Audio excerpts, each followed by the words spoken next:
Chapter 23. The atmosphere in the conference room was tense, and the air was filled with the smell of gunpowder. The school leaders of Rosefinch Secondary had held meetings for 2 consecutive days just to deal with a teacher. This was something that had never happened in the history of Rosefinch Secondary. The principal of Rosefinch Secondary, Zhang Xiaofeng, played with the cigarette in his hand and scanned the room. "Everyone, please speak." No one spoke. "What? No one wants to speak?" Zhang Xiaofeng grinned. "Clamoring for a meeting, but now that everyone is here, no one is willing to speak. What's going on?" Lu Chaoga sat up straight, but she was drawing on her notebook with a pencil. She was drawing a snowfield, a very difficult flower arrangement technique. She was only looking for inspiration now, so she didn't dare to ruin those expensive flowers.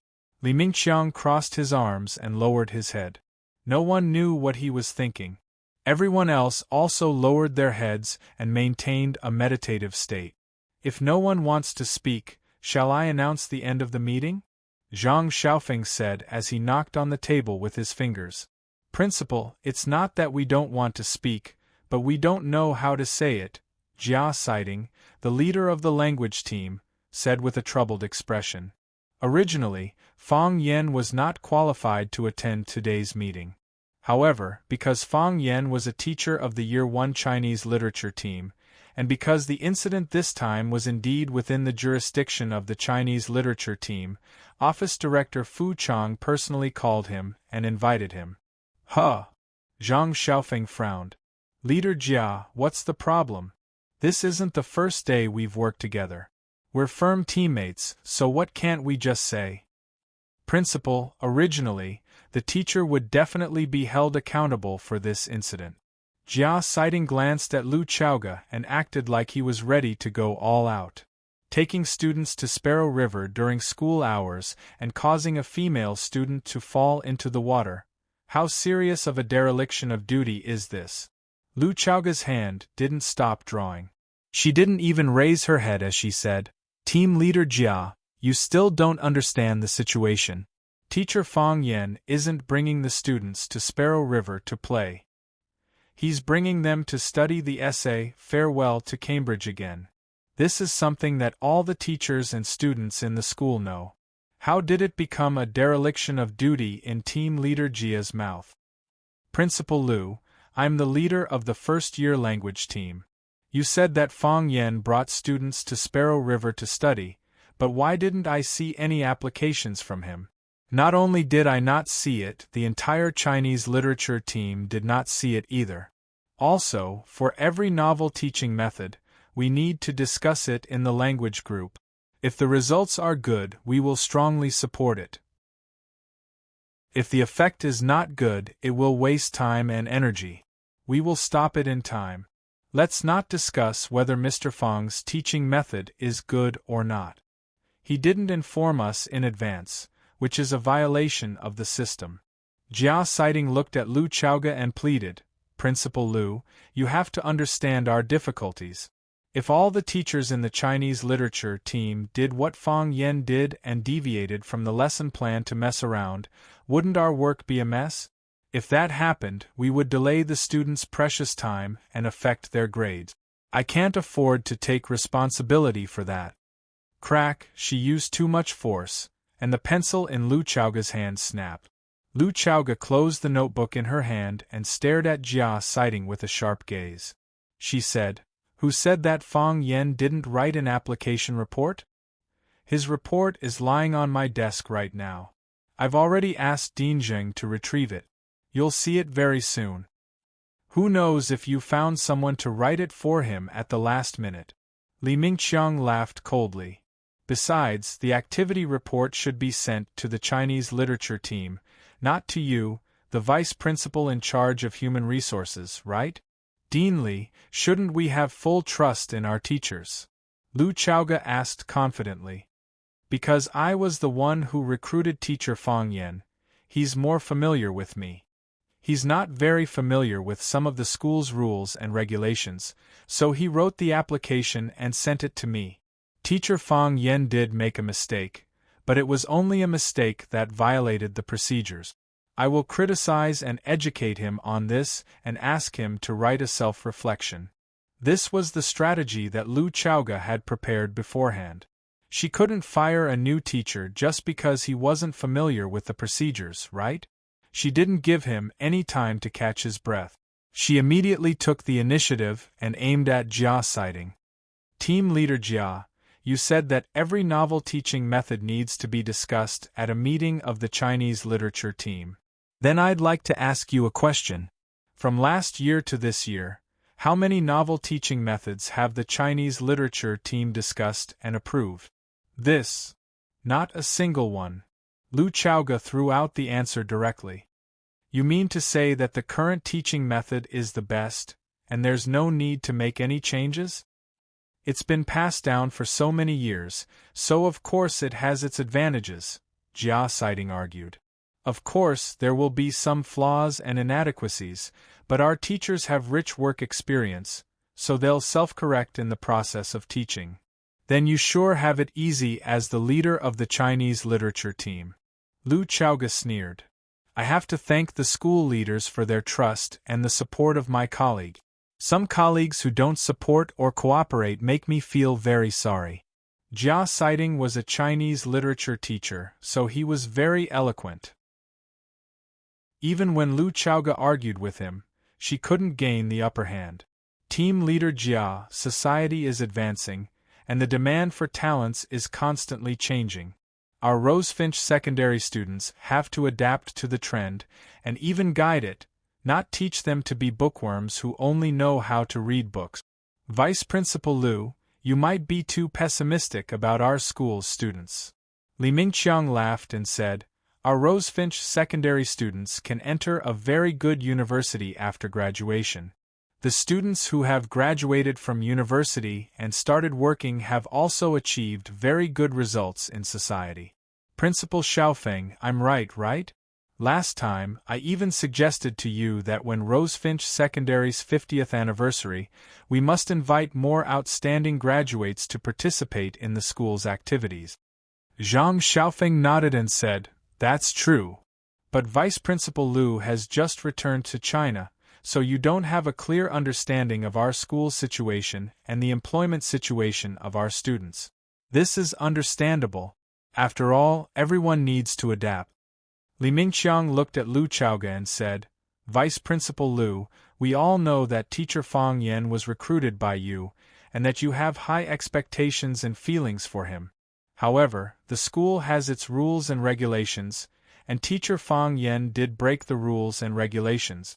It would be fine if nothing happened, but now a student has fallen into the water because of his negligence. The school's parents will come soon. If we can't give them an explanation, I'm afraid it will be difficult for them to accept it, right? Yes. Someone has to stand up and take responsibility. Young people are too radical. Students can't be sloppy in their work. Zhang Xiaofeng tapped the table with his fingers and asked, What's everyone's opinion on how to deal with it? Expel Fang Yan. He hasn't passed the school's 3-month probation period. It can't be considered as expulsion, but he didn't pass the probation. Agree to expel Fang Yan. If he doesn't do anything, everything is good. Lu Chaoga said loudly. Teacher Fang Yan is dedicated to the student. Although there are some small flaws, we can't treat this kind of passionate and idealistic teacher. Principal Lu, you can't say that.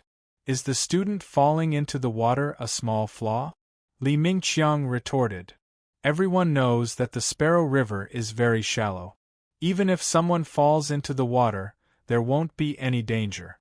What if his head accidentally hits a rock when he falls into the water? You're making wild guesses. Isn't that also wild guesses? Of course, it's good that the student is fine. If something happens to the student, it will be too late for us to regret it. Therefore, we must deal with this kind of teacher who has no discipline and organization. Dong dong dong, Zhang Xiaofeng knocked on the table and said, Everyone, let's vote.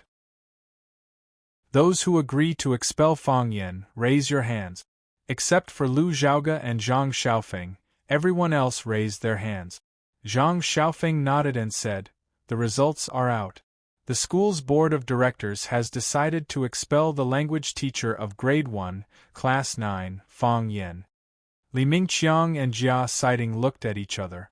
Their faces didn't change, but they were very satisfied with the result. This time, not only did they get rid of the annoying Fang Yan, but they also trampled on Lu Chaoga's prestige. Don't think that you can suppress us just because you came back from abroad. What you learned in the United States is unorthodox. Our teaching methods are traditional and authentic. In fact, through Fang Yan's incident, it wasn't just a matter of whether Fang Yan would stay or not, but a fierce conflict between the school's conservative and reformist factions. The conservative faction had a lot of people and power, and they also had Director Zheng Tianqing's support. Their attacks were fierce. Lu Chaoga was alone and weak. It seemed that it would be difficult for her to have the right to speak. Zhang Xiaofeng looked at Lu Chaoga and said, "Teacher Lu, why don't you talk to Fang Yan? Explain it to him and don't let the young man leave with his emotions. In any case, he and our Rosefinch are fated." "Principal, I'm afraid I'm not competent," Lu Chaoga coldly said. Zhang Xiaofeng's eyes turned cold. He thoughtfully looked at Lu Chaoga and said, "Principal Lu, you're in charge of the school's personnel. Why are you not competent? This matter was originally within your scope of work." "Because before Fang Yan was expelled, I might have resigned," Lu Chaoga said. "If he leaves, I'll leave too."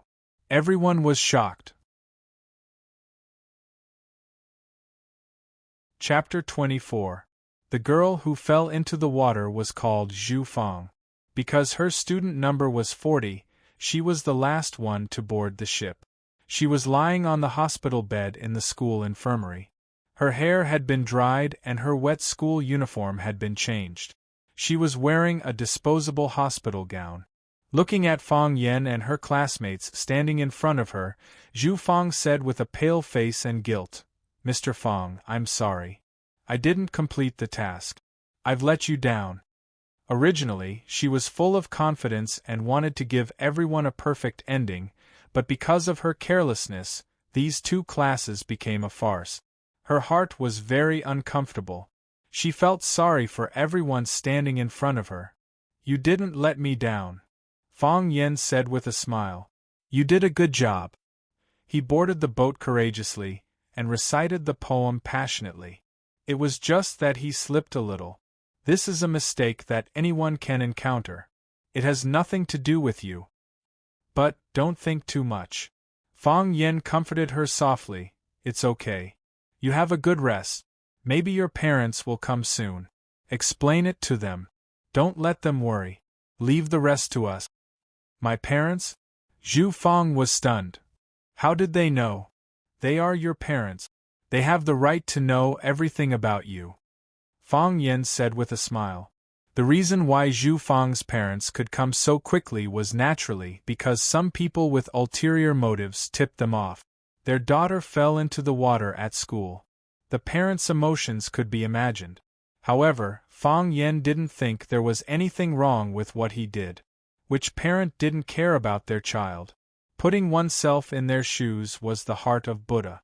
If he had a child, he also wanted to know every little bit of the child's learning. If it was his opponent who made a mistake, he would do the same. Zhu Fang got up from the bed and looked firmly at Fang Yan, saying, "Mr. Fang, don't worry. I will explain it to my parents. I accidentally fell into the water. It has nothing to do with you." Fang Yan shook his head and said, "It has something to do with me. I should have done my job more thoroughly and carefully to ensure your safety. Don't worry, this kind of situation won't happen again." "Thank you, Mr. Fang," Zhu Fang said gratefully. Fang Yan turned to look at the students of Class 9 and said, "Go back to class quickly. Don't let the teacher wait too long. Also, after today's recitation, you should have a deep interest in the poem Farewell to Cambridge Again, right? Go back and find more famous experts to interpret it, as well as Su Jima's mood and state of mind when he wrote this poem. That way, you will have a more comprehensive and systematic understanding of this poem. Consider this my homework for you. I can also tell you frankly that I won't check it. Huang Haoren walked over to Fang Yen and said, Mr. Fang, are you all right? Fang Yen patted him on the shoulder and said with a smile, What could happen to me? Exactly. What could happen to Mr. Fang? Jing Guodong squeezed out from behind the crowd and said with a face full of joy, The most serious thing is to be expelled from school. What's the big deal? Isn't it, Mr. Fang? Exactly. Mr. Fang is such a talented person. Where can't he find a job to support his family?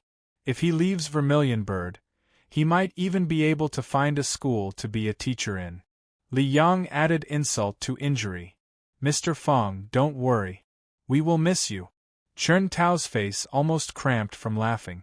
This guy was too funny. He originally wanted to attract attention by sensationalism, but he didn't expect to lose his reputation and be expelled from school.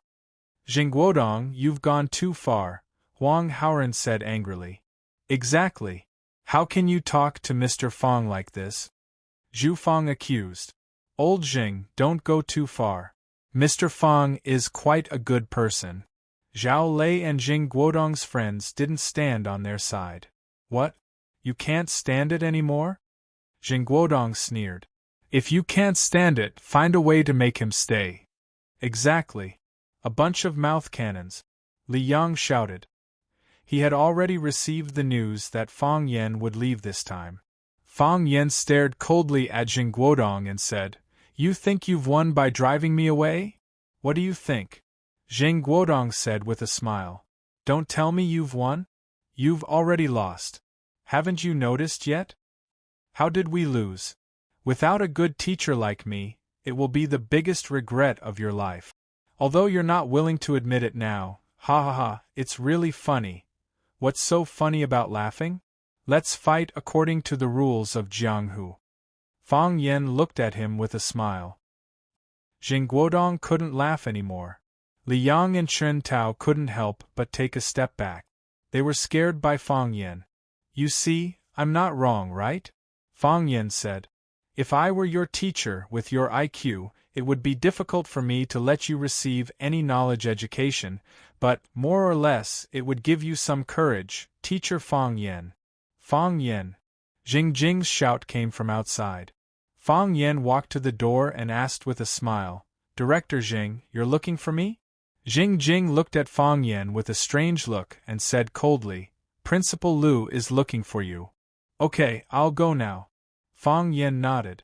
But he had some doubts in his heart. Although Jing Jing looked down on him before, because of Principal Lu Chaoga, he was more or less close to him. What happened today? Was his chrysanthemum raped or extorted to spend money? When Fang Yen and Jing Jing walked away, Jing Guodong said coldly to the students of the 9th class, Don't blame me for not telling you in advance. It's better to stay away from that bastard. He has been expelled from the school, and I still want to get along with you all day long.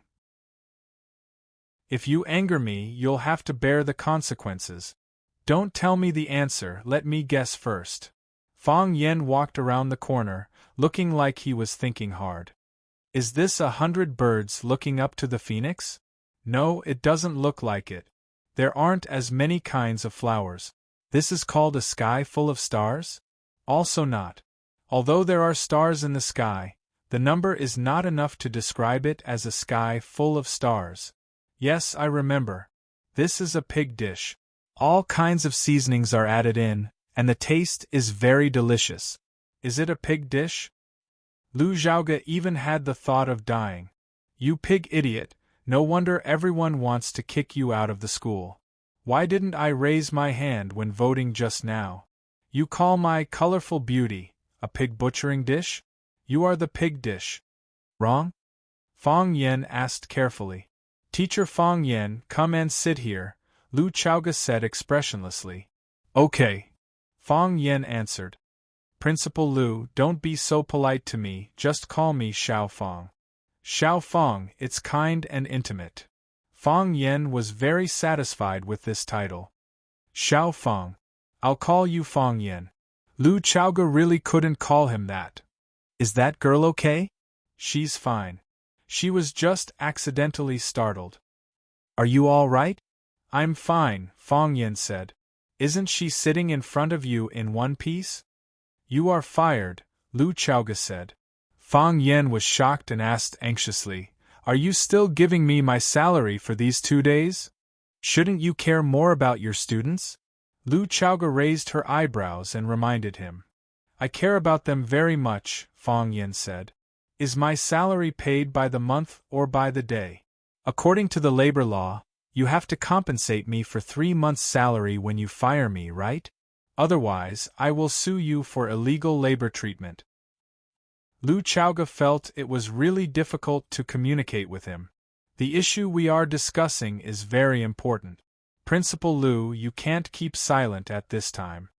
Fong Yin urged. You will make me have a bad guess. I don't know if they will give you 2 days' salary or not. I don't know if they will give you 3 months' salary. Lu Chaoga tried to make her eyes look directly at Fong Yan's face that made people want to punch him and said, I quit. Fong Yan was quiet. After a long time he asked, Is it because of me? Yes. Also not. It's not easy to do things in China. Fong Yan smiled. Lu Chaoga frowned and said, What else did Jing Jing say to you? Fong Yan pointed to the bookcase behind Lu Chaoga and said, It's all in English and French, which proves that your English and French are very good. People like this usually have a background of studying abroad. In addition, I saw your resume on the school's official website. You are the education queen of American high school, but when you come back to China, you hit walls everywhere. It must be a very bad feeling, isn't it? You understand everything. I don't understand what I shouldn't understand, Fong Yin said. That's right. Lu Chaoga decided to let go of her modesty and have a good talk with Fong Yin. The things this young man had brought her surprises again and again. Of course, there were also scares. Your thing is just a prelude. The real reason why I quit is because this school is too conservative. They invited me back just to set up a signboard, to tell the outside world that their school can accommodate talents, and the best high school teachers in the United States are also hired by them with high salaries. But when I have any ideas, they restrict me in every way, so that my hands and feet are tied, and I can't do anything. So when you see me, it's like you see a bright light in a direction. Fong Yin asked shamelessly. I am the star in the sky, the navigation tower in the sea, and the guide for you to reach the other side? Yes. Lu Chaoga resisted the urge to vomit and said with gritted teeth.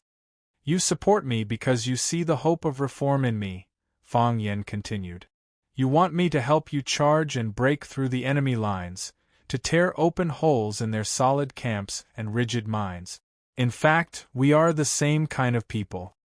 No, you are my people. Lu Chaoga corrected Fong Yan's statement.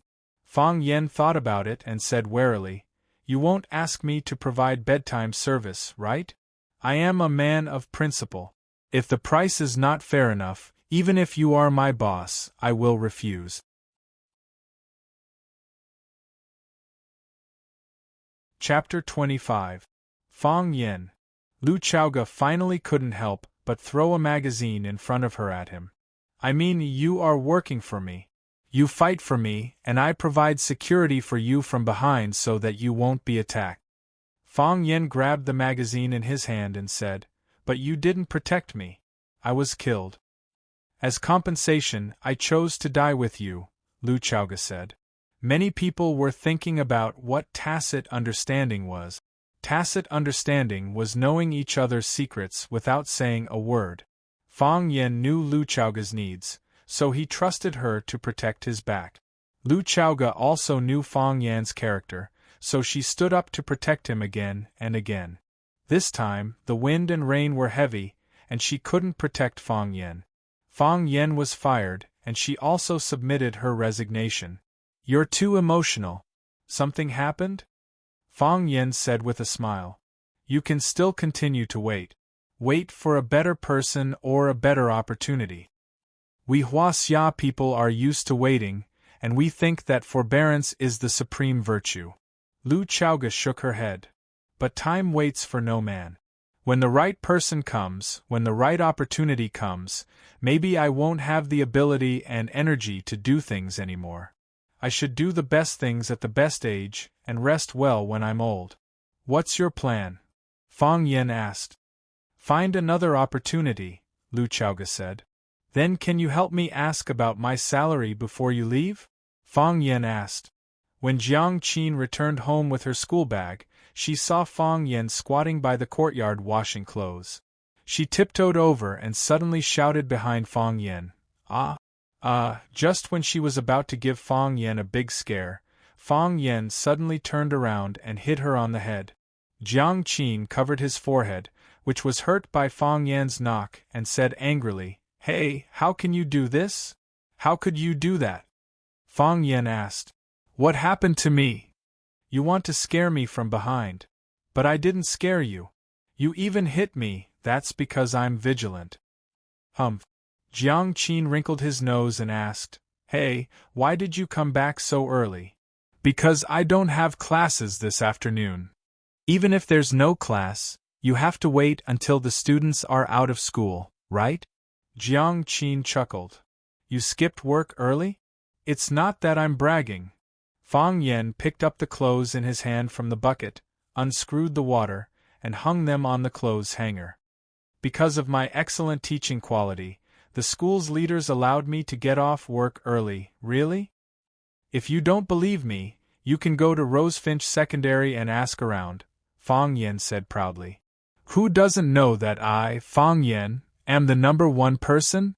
Why don't I believe it at all? Jiang Qin shook his head and sighed. Fang Yen, call me Mr. Fang. Teacher Fang Yen, you have the face of a liar, don't you know? Really? Fang Yen looked at the mouth of the well. No. The facial features are quite good. Jiang Qin suddenly thought of something and said, Teacher Fang Yen, are you free tonight? Aren't I going to tutor you? Of course. Jiang Qin nodded. In name, it's tutoring. In reality? Accompany me to a place, Jiang Qin said. Why? Fang Yen rolled his eyes and turned to leave. Tonight, a girl in our class is celebrating her birthday. She invited our classmates to a bar to play. There are a lot of beautiful girls there. Girls nowadays, they're so young and they're already so naughty. Fang Yen was very angry. What bar? I'll go and teach them a lesson. The corners of Jiang Qin's mouth curled into a faint sneer as he said, Just cooperate obediently. When the time comes, I'll take you there. Let me be clear with you in advance. Although they are your classmates, when I criticize and educate them, you can't stop me. As a teacher, I have my own principles and bottom line. You should check if you have underwear first. Jiang Qin said sarcastically and ran into the house with his backpack. Fang Yen touched his crotch. It was cold inside. Girls nowadays even know that the teacher doesn't wear underwear. This is too much. Fang Yen was no longer a teacher at Rosefinch Secondary, but he still enjoyed the treatment of a Rosefinch Secondary teacher. At least, it was like this at Sister Li's house. In order to buy Fang Yan's heart and let Fang Yen tutor her daughter, Sister Li made a more sumptuous meal tonight. Fried beef ribs, pickled intestines, scrambled eggs with tomatoes, minced vegetables with garlic, and a big bowl of white sea soup. Poor mothers-in-law, no, poor mothers-in-law. Fang Yen was full of guilt while eating. He thought to himself, I should take some time to teach this little girl. I don't know how bad her language results are. Jiang Qin had a small appetite. He put down his bowl and chopsticks and ran upstairs. When Fang Yen was full, Jiang Qin came down with his backpack and said to Jiang Dai and Sister Li, Dad, Mom, I'm going to Mr. Fang's house to tutor me. Sister Li couldn't stop smiling. She nodded and said, Okay, go. Don't be too late and disturb Mr. Fang's rest. Then he turned to Fang Yen and said, Fang Yen, thank you. Jiang Dai raised his glass and said gratefully, Mr. Fang, let's drink. Auntie Li slapped him and scolded, You drunkard who hasn't had enough to drink. Teacher Fang still needs to tutor his daughter. What if she gets drunk? Jiang Dai laughed and didn't say anything. Fang Yan had a good impression of this man. He smiled at him and said, "Brother Jiang, don't worry. I'll tutor Jiang Qin well." Jiang Qin rolled his eyes and didn't agree with Fang Yan's words. Fang Yan opened the door of his room, and Jiang Qin followed him in with his backpack. Jiang Qin glanced around and said, "I'm going to use the bathroom first." "It's just tutoring," Fang Yan said hesitantly. "You don't need to take a bath, do you?" Jiang Qin was so angry that he laughed and said, "You want to be a teacher with this kind of ideological awareness? You don't even let children go." Fang Yan felt that he was wronged. He kindly reminded her that she didn't need to take a bath. How could it be not let go? "Don't peek," Jiang Qin instructed her, then slammed the bathroom door shut with a bang while carrying his backpack. Soon, there was a rustling sound inside. "I hate it when people come to challenge my weakness," Fang Yan said snappily. "What did you say?" Jiang Qin's ears were sharp and asked. "I said come out quickly. We're going to start tutoring," Fang Yan said. He had to find a way to improve this girl's academic performance.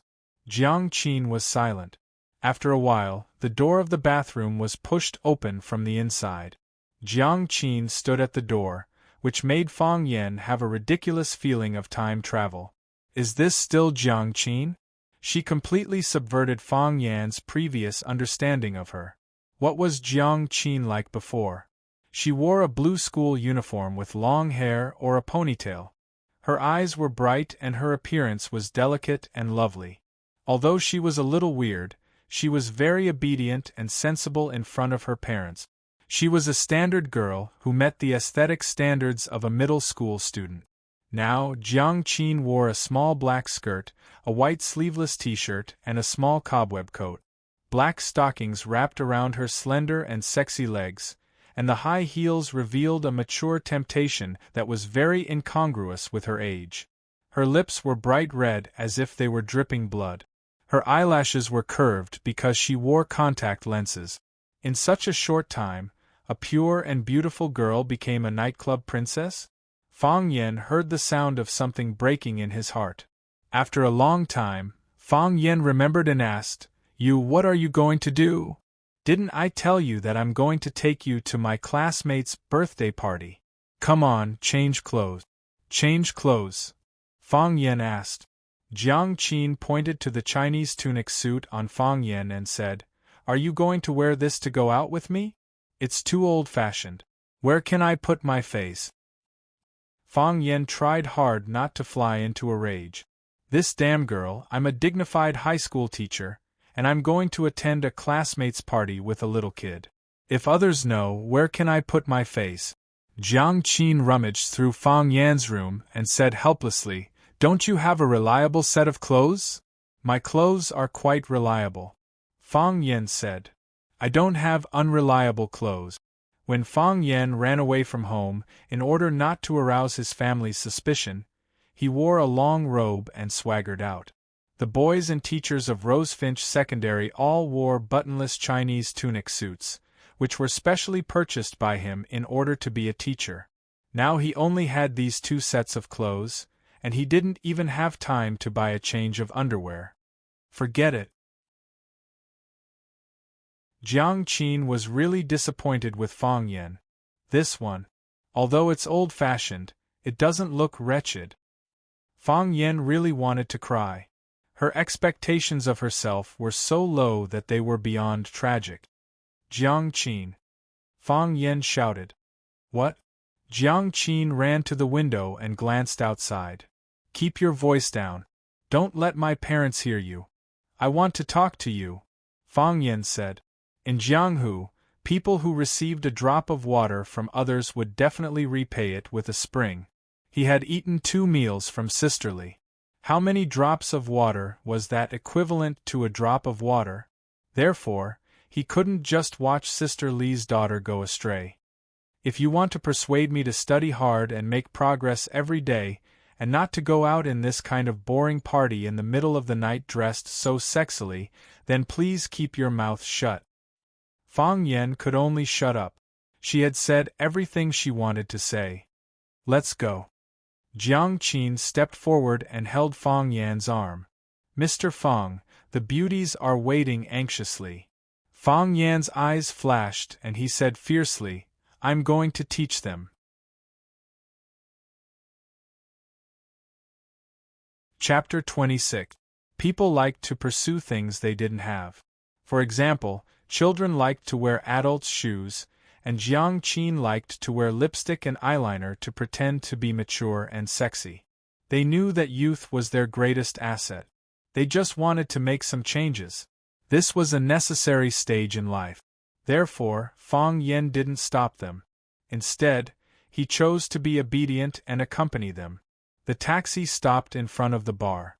Fang Yen turned to look at Jiang Qin and said, You promised me, after tonight, you will accept my tutoring and study hard to improve your language results. I know, Mr. Fang, Jiang Qin said sweetly. The taxi driver was shocked. He peeked at the two of them in the rearview mirror and wondered what kind of relationship they had. A male teacher bringing a female student to a bar. Wasn't this world too messy? Fang Yen took out his wallet to pay the fare. When the taxi driver gave him change, he asked with a smile, Which school are you a teacher at? Number 1 middle school, Fang Yen answered casually. Sigh, this school is good. The taxi driver sighed and sped away. He had already made up his mind that he would never let his son apply for number 1 middle school. Pirate Bar. It was said that it was the favorite bar of Huaqing students. It was obviously not the first time Jiang Qin came to such a place. He led Fang Yen in with ease. They're in a private room. Let's go over. The bar was too noisy. Jiang Qin leaned forward and whispered into Fang Yan's ear. Fang Yen nodded and looked around. This bar catered to the students' preferences. There were private rooms for friends to meet and dance to their heart's content. In addition, it wasn't expensive, so the students didn't feel pressured. Most of the people around were young. Although they had changed or put on makeup, Fang Yen could still tell that they were students from their eyes and movement. There were also some unscrupulous men mixed in. Obviously, they wanted to take advantage of these young female students. Fang Yan's heart twitched as he watched. Why did these men have no bottom line? Let's go. Jiang Qin noticed that Fang Yan's gaze had been lingering on the girls who were wearing revealing clothes. He retreated and pinched Fang Yan's arm in an unfriendly manner. Be gentle. Fang Yan frowned. Put on your clothes properly, your shoulders are showing. Tisk. Jiang Qin sneered. Which woman doesn't show some skin when she goes to a bar? He would be embarrassed to greet people if he didn't show his skin. Jiang Qin dragged Fang Yen and pushed open the door of a private room with familiarity. Then, all the men and women inside exclaimed, Big Sis is here. Sister Qin, you're late. You have to drink as punishment. Yo, our beautiful campus belle even brought a handsome guy. Nong Pa, you guys are going to be disappointed. Beautiful campus belle. Fang Yen glanced at Jiang Qin, who was standing beside him, and thought that this girl was very popular at school. But, what was going on with Big Sister? Could it be that Jiang Qin was the oldest among this group of students? It didn't look like it. This is Fang Yen. Jiang Qin held Fang Yan's arm and introduced him to the surrounding students. My uncle. My uncle? Fang Yan's face darkened. I'm not an uncle, okay? What made him even angrier was that, under the influence of Korean dramas, the word uncle had a meaning that made people's imagination run wild. She introduced him as her uncle. Did she want others to misunderstand that they were boyfriend and girlfriend? Fang Yen felt that he had been deceived. Previously, he only said that he would accompany her to a place, but he didn't mention the issue of role-playing. Jiang Qin is my niece. Fang Yen explained. He wouldn't be fooled. The dozens of male and female students in the private room were stunned for a moment, and then they roared with laughter. Qin, your uncle is so humorous. Yes, yes, he's also handsome. And he's wearing a Chinese tunic suit. I like mature men. It's not like that, it's not like that. Fang Yen was about to cry. His explanation made the little girls believe that he was Jiang Qin's boyfriend. However, he really wasn't. He was a tutor, a teacher. Jiang Qin looked at the beautiful girl standing in the middle of the crowd, wearing a white princess dress and a silver crown on her head, and said, "Yuan Lin, happy birthday." As she spoke, she handed over a gift box wrapped in beautiful wrapping paper as a birthday gift. This was prepared in advance, and Fang Yen didn't know about it. "Thank you, Qin Qin." Yuan Lin took the gift box, but her eyes stared at Jiang Qin's face without blinking, and said with a smile, "Qin Qin, you're ahead of us. I thought you didn't fall in love in middle school." Feelings are the most difficult thing to guess. Jiang Qin smiled sweetly. "In the past, I also thought I wouldn't fall in love with someone. But when your life appears in front of you, you will have a feeling that it is him, that it is that person. You want to be with him, you want to never be separated from him. This is love, right?" Yuan Lin said with infinite emotion. "When you speak, I can smell the scent of love. Yes, this is love. Life can't bear the weight, but we have to grit our teeth and hold on. For love, for our lover. I really envy you. You will also have such a day. Meet the right person and hold hands with each other for the rest of your life." Seeing Jiang Qin and tonight's birthday girl, Yuan Lin, talking about their understanding and attitude towards love and life, Fang Yen felt a little deranged. Was this an act? Or was Jiang Qin deceiving him? She didn't bring him to a birthday party, but to the drama club, and now they were practicing their lines? Yuan Lin finally turned her eyes to Fang Yen. She took the initiative to reach out her little hand to Fang Yen and said, "Hello, I am Yuan Lin, Jiang Qin's classmate and friend." "Hello." Fang Yen reached out and shook hands with the little girl. "Don't misunderstand, I am actually not Jiang Qin's boyfriend." Yuan Lin winked mischievously at Jiang Qin and said enviously, "Your uncle really knows how to protect you. I really envy him. This is the advantage of finding a mature old man. He knows how to love others." Fang Yen felt that there was indeed a gap that was difficult to cross between him and them. The girls warmly welcomed Fang Yen, but the boys looked at Fang Yen with hostility. Originally, they all regarded Jiang Qin as the dish on their table. Although they didn't eat, and others didn't have the chance to eat. However, now that the plate was taken away by a country bumpkin who came out of nowhere, their mentality was naturally unbalanced. "Jiang Qin, you are late. You have to drink 3 bottles of wine as punishment." "Yes, yes. You can't forget this. If you can't drink, you can ask your uncle to help you drink." "Uncle, how old are you? You must be uncomfortable with us young people, right?" Hearing them laughing at his old age, Fang Yen wanted to throw out his work ID and shouted, "I am a teacher, take out your student ID and copy your name 1,000 times. Unfortunately, he had only been a teacher at Rosefinch Secondary for a short time, and the school didn't have time to give him a work ID. Most importantly, he didn't have the opportunity to get a work ID at Rosefinch Secondary. He was fired by the school. Jiang Qin turned to look at Fang Yen and said, "Uncle, sorry to trouble you. I can't drink very well." Fang Yen said embarrassedly, "It's only 3 bottles. Don't worry, the alcohol content of beer is low, it won't get you drunk." A fair-skinned boy came over with 3 open bottles of beer. He cut his hair like Rukawa Kid and wore ear studs, looking quite fashionable and handsome. He was Nongpo, a strong competitor to chase after Jiang Qin. "Uncle, this is the rule of our party. You don't want to see Jiang Qin break the rule, right? She is a famous big sister in our school." "Can I try?" Fang Yen said hesitantly. He took a bottle of beer, raised his head, and gulped it down. "So handsome." The girls applauded. Again. Nongpa handed over the second bottle. "I really can't." Fang Yen wiped the alcohol stain on the corner of his mouth, took the second bottle of beer, and gulped it down. Soon, the second bottle of beer was finished. One more bottle, Nongpa said. I'm really going to get drunk if I drink any more, Fang Yen said as he took the third bottle of beer. Uncle, uncle, uncle. The girls applauded and cheered. Hearing the girls' clear and melodious cheers, Fang Yen felt that he suddenly became a few years younger. After the third bottle of beer was finished, Jiang Qin took a tissue from the box and wiped Fang Yan's mouth. She said, "Sit down and rest for a while. Do you want to eat something?" "Don't do this."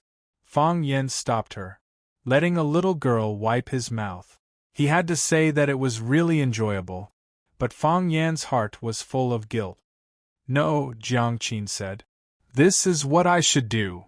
Seeing that the 3 bottles of beer didn't knock down Fang Yen, the boys didn't give up. After they discussed for a while, Nongpa took the lead and walked over. "Uncle, this is the first time we meet. I propose a toast to you." Nongpa raised his glass and said, "Taking turns?" Fang Yen didn't immediately accept the challenge, but looked at him with a smile and said, "It's not fun to drink like this. Why don't we play some small games?" "What games?" Nongpa asked.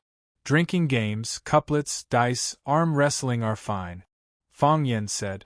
Nongpa thought about it and said, "Then let's roll the dice to see who's bigger.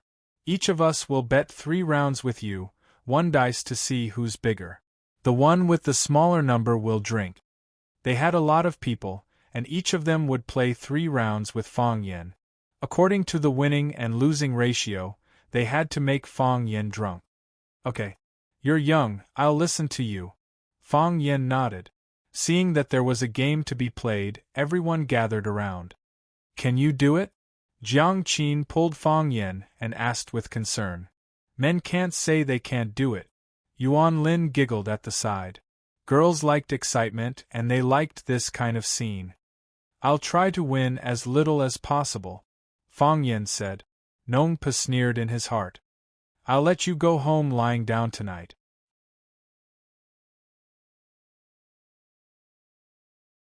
Chapter 27. The first round, Fang Yen vs. Nongpa. Nongpa shook the dice first and got a 5, which was not a small number. Nongpa glanced at Fang Yen proudly and said, "It's your turn." Fang Yen took the dice cup and said, "Looks like I'm going to lose." Bang! After shaking a few times, he gently covered the dice cup on the table. Sit. Jiang Qin leaned on Fang Yan's side and cheered him on. The girl's body was soft and her hair had a sweet fragrance. It really challenged a man's weakness. "You said it. Open it for me," Fang Yen said with a smile. "Okay." Jiang Qin suddenly opened the dice cup and immediately shouted in surprise. "It's really 6. It's really 6. Why is it really 6? "It's mainly because you said it well," Fang Yen said with a smile. Again. Nongpa was not convinced. In the second round, Nongpa got a 4. The number was not high, but it was not low either. "You can win him if you get a 5. Jiang Qin said to Fang Yen. "You are really good at math," Fang Yen praised. Of course. Jiang Qin looked proud and didn't care about the other meaning in Fang Yan's words. He shook the dice cup a few times and said, "Since you won a 5, you can open it." Sure. Jiang Qin lifted the lid of the dice cup.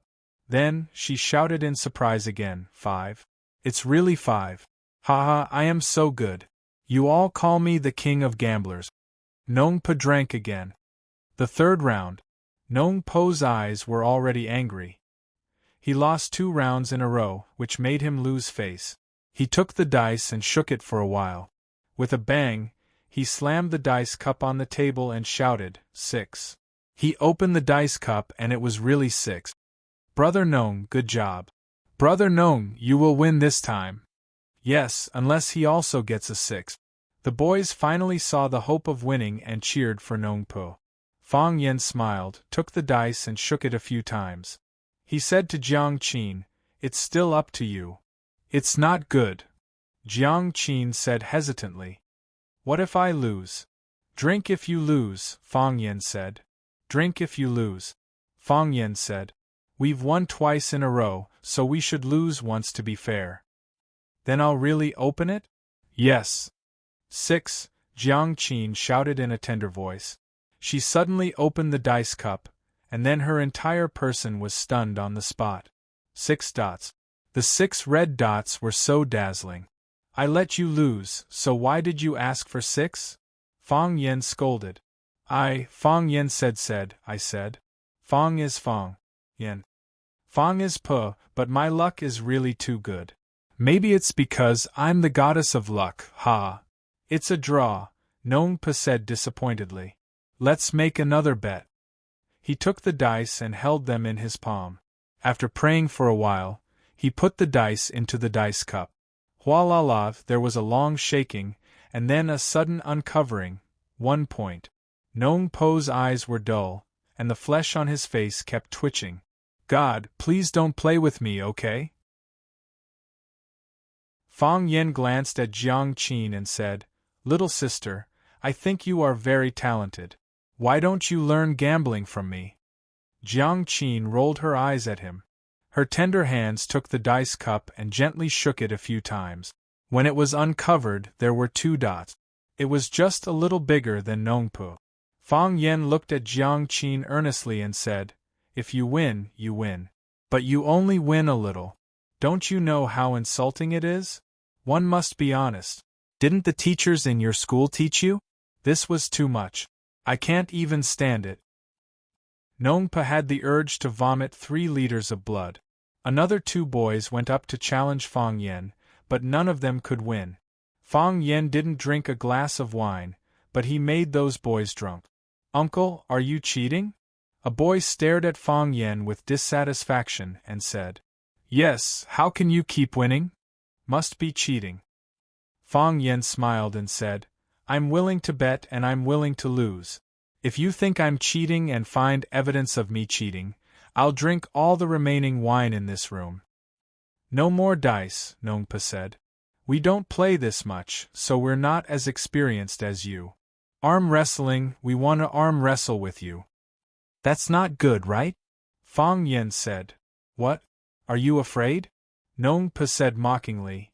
You're older than us and you've eaten more than us. You have a big advantage. That's what I mean. My advantage is so obvious. It's not good to bully you, right?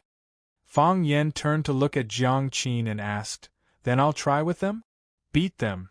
Jiang Qin waved his small fist and said, I'll try my best. Fang Yen said, What's there to talk about, we're all classmates. For some reason, when they heard Fang Yen say the words, I'll try my best, many people at the scene felt their hearts jerk and felt a chill. Nongpa carefully looked at Fang Yan's height, weight, and 3 measurement.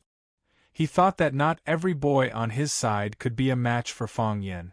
If everyone competed with him separately, it would be his side that suffered. Both sides will send one person to fight, and the loser will drink. Nongpa proposed a condition that was beneficial to his side. Fang Yen smiled and said, That's not good, right? There are 6 or 7 contestants on your side, and I'm the only one on my side. I can only send myself. What do you want? Fang Yen thought for a moment and said, How about this? If I win, everyone on your side has to drink 3 glasses of wine. If I lose, I'll drink 6 glasses alone. Nongpa hesitated for a moment, then nodded and said, No problem. He turned and shouted, Fatty. Yes. A boy answered in a low voice. Fatty wasn't small, on the contrary, he was very big. Looking at the guy who was like a small mountain sitting in front of Fang Yen, Jiang Qin had a bad feeling. Nongpa, you guys are cheating. Jiang Qin said snappily. Fatty isn't in our class. Can't he participate if he's not in our class? Nongpa said with a smile. Fatty is in our team. Don't compete with them. Jiang Qin said to Fang Yen. Fatty is a famous strongman in our school. In every school sports meeting, he's always the champion of javelin and discus. Is that so? Fang Yen looked at Nongpa bitterly and said, You guys don't want me to drink on purpose, do you? Isn't this too disloyal? I thought we were friends. If you bet, you have to accept defeat. Who said that again? Nongpa laughed. The other boys also had a wretched expression that said, I'm cheating you. I said it. A man would rather die standing than live kneeling. Fang Yen said loudly. I'll compete with him. I'll be the referee. Yuan Lin said enthusiastically. When I say start, you too start. I have no objection. Fang Yen said. I also have no objection. Fatty admired Yuan Lin very much. Seeing that she was willing to join, his fat face flushed with excitement. If he won against this annoying guy in front of the goddess of his dreams, then, in the eyes of the goddess, his fat body would no longer be fat, but strength. In fact, Fatty was really thinking too much. In the eyes of the goddess, fat would always be fat. Ready, Yuan Lin said with a sweet voice. Fang Yen and Fatty held each other's hands, their elbows resting on the table. Begin. Yuan Lin shouted loudly. Her tender lotus-like arms were still swinging down forcefully. Fang Yen didn't move, and neither did Fatty. I said start. Yuan Lin reminded. What's wrong with these two people? They didn't cooperate at all. She said start, but they didn't use their strength. It has started. Fang Yen said. Ah. Everyone didn't understand what was going on. These two people didn't move. What kind of start was this? Very quickly, they found some clues. Fatty's fat face turned red. Fatty's red face was sweating. Fatty's sweaty face was covered with sweat. He gritted his teeth, his expression was ferocious, and he used all his strength. Even an idiot could see that Fatty had used all his strength, even the strength to drink milk. However, this guy was sitting there steadily. His face was not red, and his heart was not beating, as if nothing had happened. Everyone looked at Fang Yen in shock. What was this guy's background? How could he be so strong? Puff Fatty used too much strength and held his breath for too long. The wine he just drank sprayed out, splashing on his and Fang Yan's hands and wrists. This guy. Fang Yen laughed. He dared to use hidden weapons. Poochie, everyone laughed. Fatty's red face was even redder. He was embarrassed to continue and said, I lost, I am not your opponent. Fang Yen loosened his hand and said, Thank you for letting me win. I was almost plotted against by you. Fatty's face turned purple, and he rushed into the bathroom without looking back. Jiang Qin laughed and gasped. He took out a tissue from his bag and wiped the back of Fang Yan's hand. He said, You are so bad. How can you be so bad? Uncle, you are so cute. I really like you. Yes, you are so cute. I really want to pinch your face. What a thick face, it's rare in my life. Yuan Lin looked at Fang Yen with her beautiful big eyes and said, I also want to find an uncle like you. Jiang Qin quickly held Fang Yan's arm and said, Don't compete with me. The melodramatic scene of two girls competing for a man played out in front of them, and the boys were heartbroken. In their hearts, uncle had become the most detestable form of address and group. Fang Yen stood up and said to everyone, I am really not Jiang Qin's boyfriend. Don't bully me anymore. The boys felt like they had been stabbed in the chest again. Damn, you should touch your chest when you talk. You should follow your conscience. Who is bullying who? We can't get you drunk, we can't win you in dice, and we can't win you in arm wrestling. You are so old, will you die if you let us win? Uncle, you are really a monster.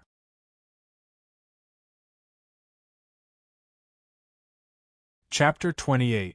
The farthest distance in the world was that Fang Yen was sitting at one end of the box, and the boys were sitting at the other end of the box. No one dared to provoke Fang Yen anymore. They all stayed far away. They finally saw the insidious nature of this guy. He said he couldn't do it, but it proved again and again that they were just showing off. It was the same for shaking dice and arm wrestling. No one was stupid enough to play drinking games with him. It was fine if the enemy insulted them, but they couldn't insult themselves. The boundary between Chu and Han was clear. No one drank, no one sang, and no one even talked. Yuan Lin, the birthday girl, saw that the atmosphere in the box was a little cold, so she stood up and said, "Everyone, don't just sit there. Let's go outside and dance for a while?" Okay. Everyone agreed. The outside was more lively, and they also needed another way to relax their bodies and mind. It was too depressing here, and they couldn't breathe freely. Thus, a large group of people rushed to the outer dance floor in a majestic manner. The music was deafening, and it was hard to hear them clearly. The only way to communicate was with hand gestures. Fang Yen was pulled to the corner by Jiang Qin, and the other boys and girls also scattered in groups of 3 to 5 or in pairs. Fang Yen was not good at this kind of dance. He stood there like a straight telephone pole. Jiang Qin was much more active. Her body danced with the rhythm, and her small chest rose and fell. It seemed that she was very experienced. "Let's dance together." Jiang Qin lay on Fang Yan's shoulder and shouted in his ear. "You play," Fang Yan said. "I'll go to the box." Fang Yan turned around and was about to leave, but he was pulled by Jiang Qin. Her 2 small hands grabbed Fang Yan's 2 big hands and pulled him to the dance floor with all her might, making him sway to the rhythm of her dance. Fang Yan shook his head, indicating that he didn't know how. Jiang Qin's lips moved. Fang Yan understood what he meant. "I'll teach you." Fang Yan had no choice but to accept Jiang Qin's arrangement. There was an advantage to being in such a place. As long as you moved casually, people would think that you were dancing. After seeing this clearly, Fang Yan became very talented. At this moment, a quarrel broke out in the crowd. The bystanders naturally formed a circle, surrounding the 2 parties who were in conflict in the middle. Fang Yan and Jiang Qin originally wanted to watch the show, but they found that one of the parties in conflict was an acquaintance of theirs. "It's Yuan Lin and the others," Jiang Qin said as he took Fang Yan's hand and squeezed through the crowd. There was a commotion on the dance floor, and the DJ turned off the music. "What happened?" Jiang Qin stood beside Yuan Lin and asked. Yuan Lin pointed to a bald man opposite her and said angrily, "He touched my butt." "Little girl, you need evidence to speak." "When did I touch your butt? If you don't have evidence, I'll sue you for slander," the bald man said with a smile. "Or are you looking forward to me touching your butt because I'm handsome?" The bald man was wearing a fancy t-shirt, and the back of his hand was full of tattoos. Beside him stood several burly men. At a glance, one could tell that these people were working in the underworld. Hearing the bald man's words, the brothers around him all laughed out loud. "No wonder I woke up early this morning and the magpies were chirping above my head. It turns out that Brother Wolf has a happy event. This little girl is so tender. She's obviously Brother Wolf's favorite food. No, it should be said that a strong man like Brother Wolf is a girl's dish. You hooligans." Yuan Lin's eyes were red as she pointed at the bald man and scolded him. The bald man laughed and turned around to say to his brothers, "Listen, I'm not wrong, am I? This girl is interested in me. She even investigated my profession. Yes, we are hooligans. Men are not hooligans, women are not crazy.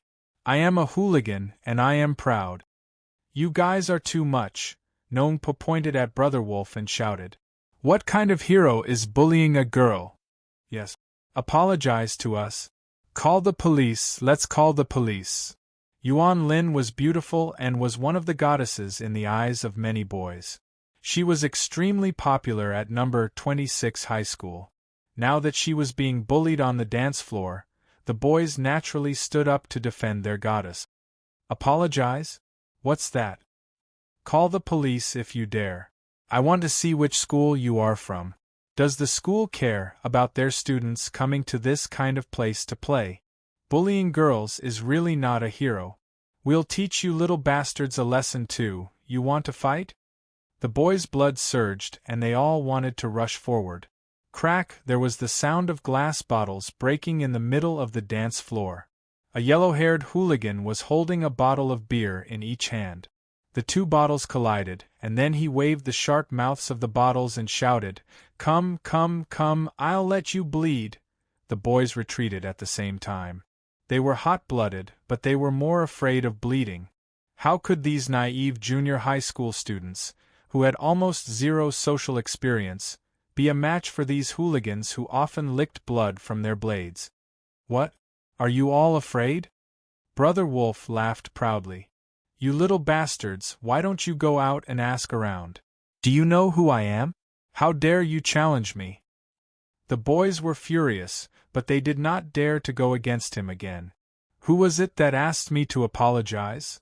Brother Wolf asked. No one answered. Who told me to apologize? Brother Wolf suddenly raised his voice and roared. It's okay if you don't admit it. All of you, come over and kneel in front of me. Kneel in a row. Everyone kiss my leather shoes and say to me, Brother Wolf, I'm sorry, I was wrong. The students looked at each other with ferocious expressions and bloodshot eyes. Come here, the yellow-haired boy shouted with a beer bottle in his hand. Are you deaf? Didn't you hear Brother Wolf's words? We won't do that, Nongpa said through gritted teeth. Although he was afraid, he knew that if he did that, it would become a lifelong shame for them. They would never be able to get rid of the bad name of kneelers. Yes, we will never apologize. If you have the ability, you kill us, yell. You have guts. The yellow-haired boy walked toward them with a beer bottle and a dagger. It seems that you won't shed a tear until you see the coffin. I'll show you what I'm made of first. The girls screamed. Some of them wanted to run, but they were surrounded by people and could not escape even if they wanted to. I told you to apologize. Fang Yen stepped forward and stood in front of the yellow-haired boy. What did you say? The yellow-haired boy asked. I said, I told you to apologize. Fang Yen repeated.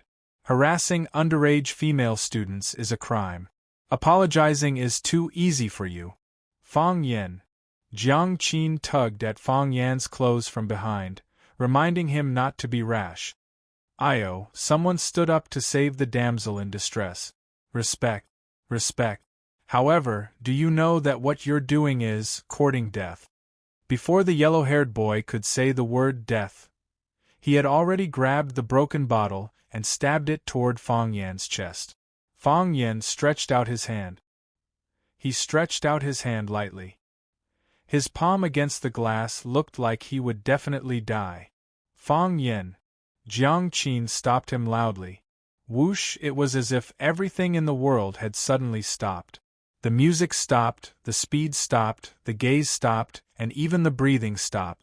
The bottle was still in the yellow-haired boy's hand, but the sharp half was clamped by two of Fang Yan's fingers. Crack! A crisp sound rang out. Fang Yan used a bit of force with his two fingers and broke off a piece of the glass, as if he was breaking a bread loaf. Crack! Another piece was broken. Crack! A third piece. Fang Yan patted the back of the yellow-haired boy's hand and said, Give me the rest. The yellow-haired boy's mouth opened wide and his pupils dilated. He obediently let go of Fang Yan and let him take the weapon. Jiang Qin was also dumbfounded. Was this really the Fang Yan he knew?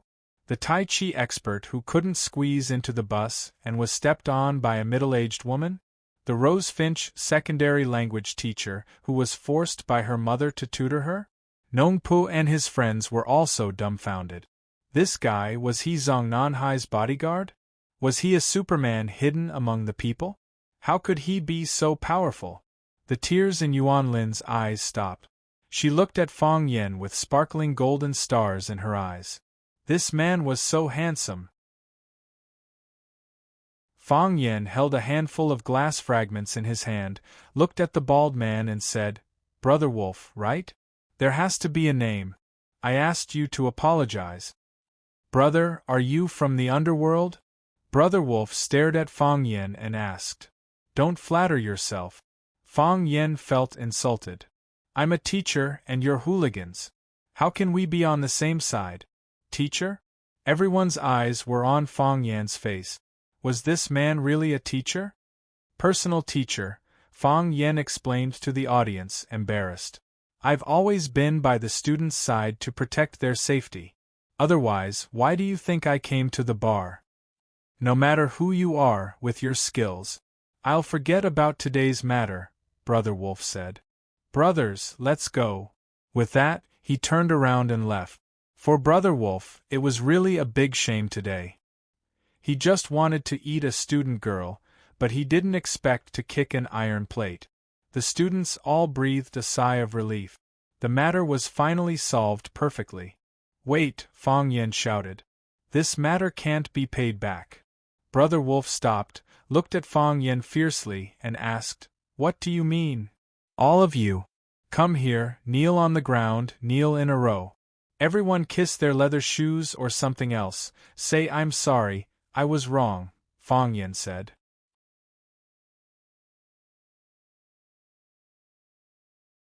Chapter 29. In many people's eyes, it was natural for a bad person to do evil. However, when a good person held a bad person to the standard of a bad person, everyone's eyes became strange. Hearing Fang Yan's words, many people showed a look of disbelief. Asking Brother Wolf to apologize? Is this guy crazy? Brother Wolf also thought that Fang Yan was crazy.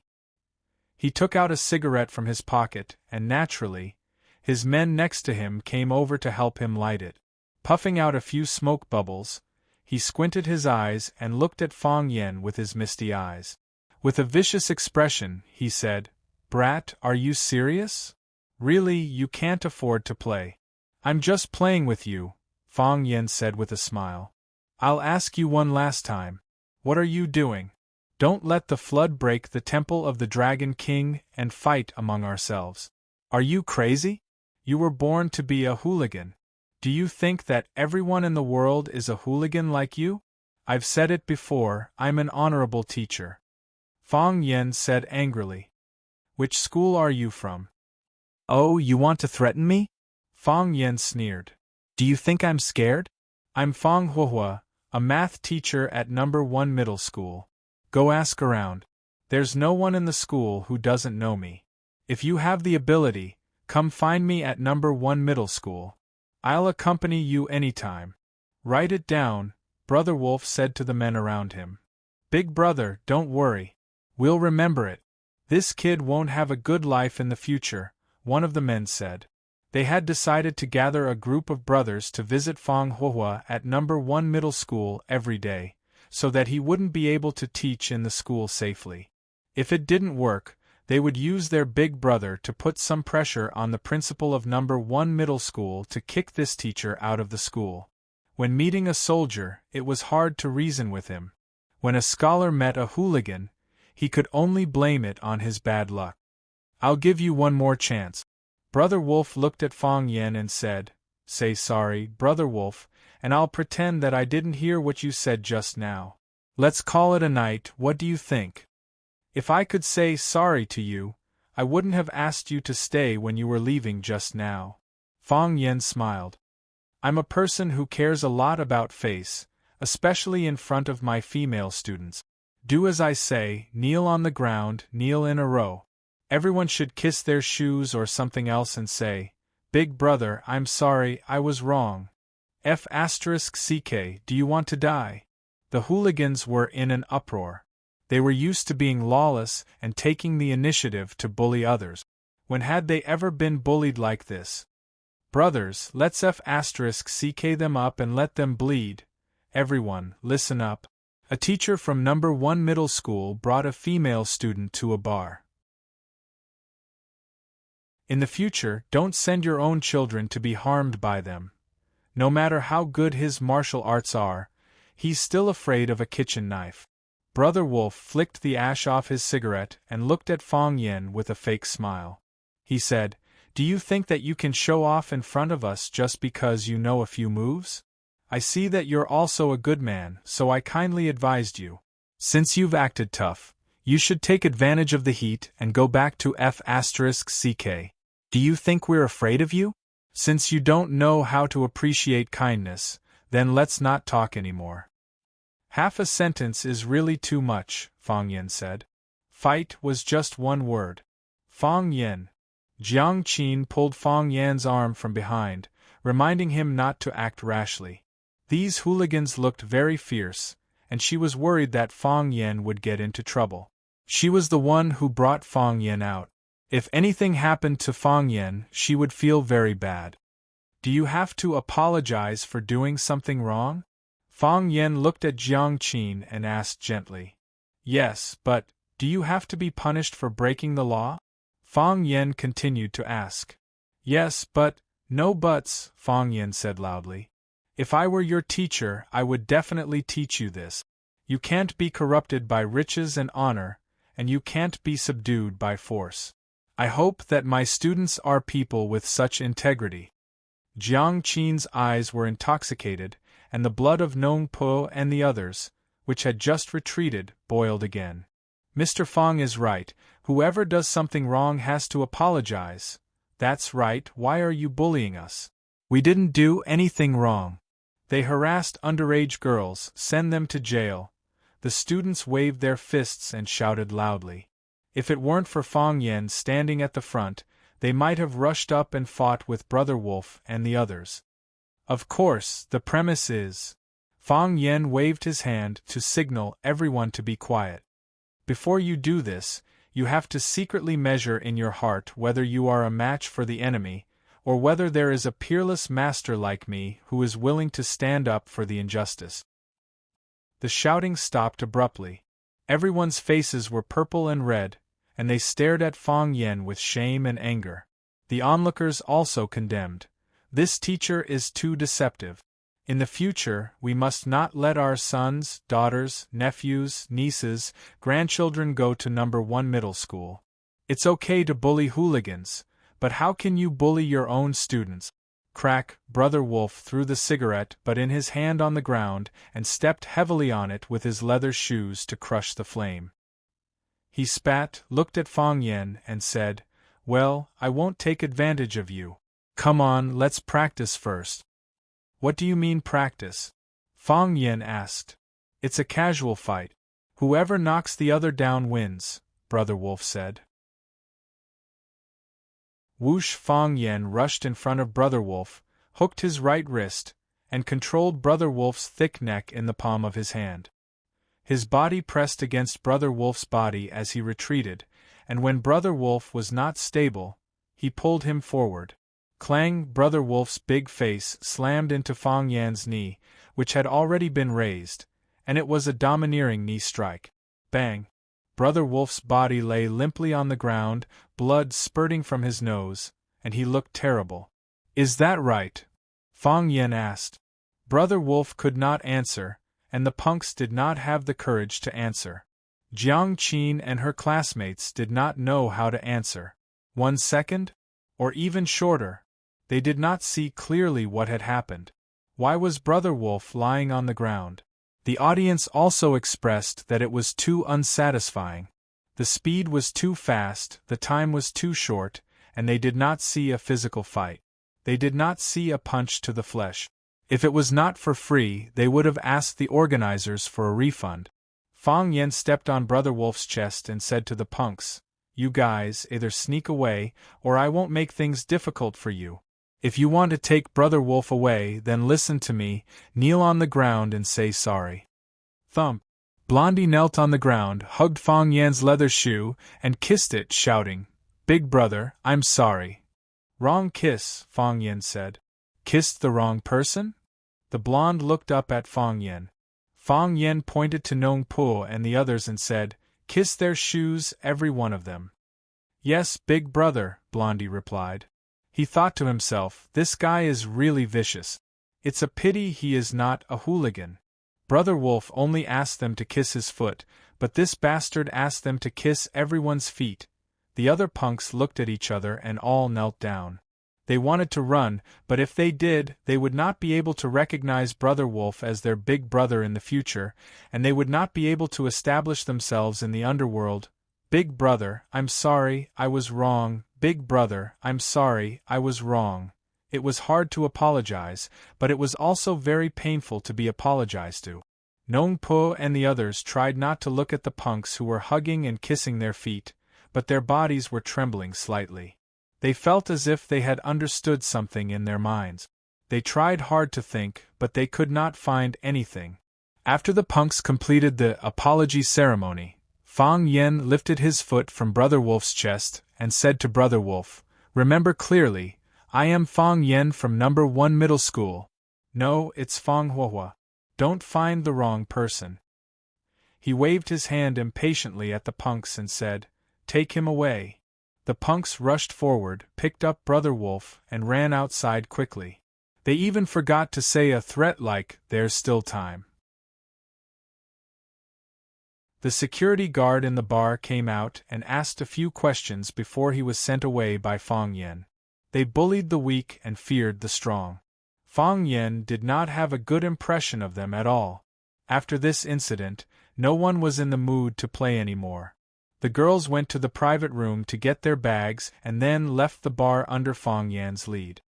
"Fang Yen, are you really a teacher? Number 1 middle school teacher Fang Huahua? Is that your real name? You're so powerful. Do you know Kung Fu? Can you teach me?" The girls surrounded Fang Yen and asked all kinds of questions, but the boys looked at Fang Yen with evasive eyes. "Hey, what are you doing? I'm warning you, stay away from my uncle. Otherwise, don't blame me for severing all ties with you. Zhao Xiaoman, get your filthy hands off me." Jiang Qin was like a little hen, protecting Fang Yen and not letting those bad friends get close. Fang Yen looked at Nong Po and said, "They will definitely take revenge. If you come out to play in the future, you must be careful."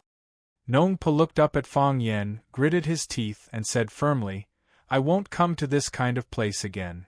Fang Yen nodded. He knew that after what happened tonight, these children would be a lot more restrained. It was good for them to maintain a sense of fear for this society, because they had no experience and no ability to deal with such complicated and violent things. Yuan Lin walked up to Fang Yen and said gratefully, "Thank you, Fang Yen. If it weren't for you, this is what I should do," Fang Yen said with a smile. "It's my duty to protect the students." "Are you really a teacher at number 1 high school?" "No. That's what I said." Yuan Lin breathed a sigh of relief. "Fang Yen, can you give me your cell phone number?" "Hey Yuan Lin, what do you want?" Jiang Qin said angrily. "Why do you want his cell phone number? If there's anything, just contact me directly." "Hey, don't force me to break up with you."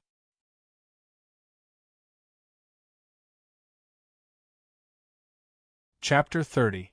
The weather in Huaqing in September was still very hot. Coming out of the air-conditioned bar, one's skin immediately had a layer of goosebumps upon contact with the outside air. Very quickly, the heat and sweat mixed together, forming a layer of invisible film. It was like a cocoon wrapped in silk, making people feel suffocated and stifled. Fang Yen preferred to stay at home at night like this, taking a cold shower and lying in bed with a book or standing in front of the window with a telescope. The moon decorates your window, you decorate other people's dreams. Look, poets have so much life experience. Fang Yen and Jiang Qin walked side by side on the road. Jiang Qin didn't speak, and neither did Fang Yen. Jiang Qin walked with her head down, kicking a small stone and rolling it forward. Fang Yen couldn't help but laugh. She really looked like a child.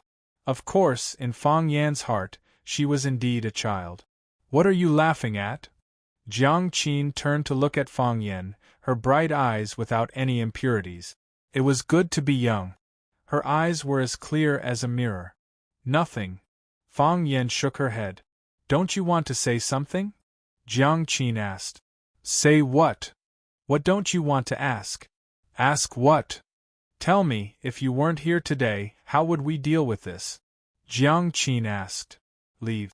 Even if it's a big grievance, leave quickly," Fang Yen said.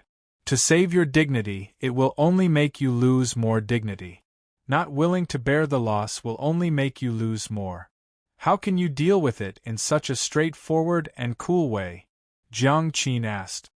"The greater a person's ability, the heavier the responsibility. I know it's a line from Spider-Man. But it's not just about Spider-Man but also Iron Man, Batman, Superman, Bill Gates, Steve Jobs, Obama, Fang Yen, you really are shameless." Jiang Qin curled his lips and said. This is a serious question. You shouldn't say something so frivolous, Fang Yen said. This will ruin the atmosphere of our conversation. It's also possible that after we talk tonight, you'll be enlightened and your life will be different from then on.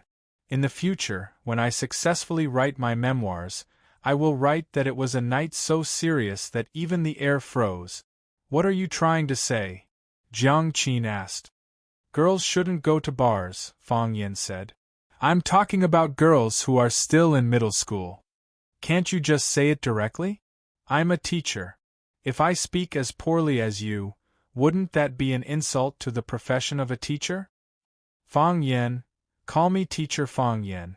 You're so cheap. If you scold me, I'm going to tell your mom that you sneaked out to the bar instead of studying properly. I'm going to tell my mom that you touched my ass in a bar. Jiang Qin reached out to Fang Yen and said, Lend me your cell phone. What do you want to do? Fang Yen asked warily. I want to call you on Lin. My cell phone is out of battery, Jiang Qin said. Fang Yen handed over his cell phone. Jiang Qin took the cell phone and tapped it quickly. What are you doing? Fang Yen asked. Jiang Qin threw Fang Yan's cell phone back and said proudly, I helped you delete Yuan Lin's number. Anyway, I know you don't like her. She saved my cell phone number. What if she takes the initiative to call? You can choose not to answer, Jiang Qin said. He thought that it would be strange if she could call. Shoo. Jiang Qin used the key to open the door and whispered to Fang Yen, Be careful with your footsteps. My mom might hear you. Don't shoo. I heard it. Sister Li's voice came from inside the door. Jiang Qin and Fang Yen looked at each other and helplessly opened the door to the courtyard. Mom, why aren't you sleeping? Jiang Qin stood at the door and greeted Sister Li with a smile. Can I sleep? Auntie Li said in a bad mood. She stared at Fang Yen with an unfriendly look and said to Jiang Qin, Where did he go? It's all Mr. Fang's fault. Jiang Qin suddenly turned against Fang Yen and said angrily, We were only halfway through the tutoring when his stomach started growling. He said he wanted to go out and find something to eat. He just came to Huacheng and was unfamiliar with this place. How could I let him go out alone? I brought him out to find something to eat. I wanted to let him eat alone, but when I saw that the food was delicious, I ate it too. Jiang Qin patted his flat stomach and said, I'm stuffed to death. I'm afraid I'll gain a few kilograms. I need to lose weight quickly. Mr. Fang didn't eat his fill tonight? Sister Li looked at Fang Yen and asked. Jiang Qin's move was effective. He immediately changed the topic. Before Fang Yen could answer, Jiang Qin already said, Mom, are you really stupid or are you pretending to be? Mr. Fang just moved to our house. How could he eat so much in our house? When we were eating supper just now, he said he had to eat 3 bowls of rice every meal. But he has already eaten 3 bowls. Sister Li said. No, it's 4 bowls. Yes, Mr. Fang said he has 3 bowls at the very least. Usually, he has 4 to 5 bowls. He's afraid that you'll laugh at him, so he doesn't want to eat too much. Sister Li looked at Fang Yen apologetically and said, Mr. Fang, aren't you being too polite? Didn't I say it before?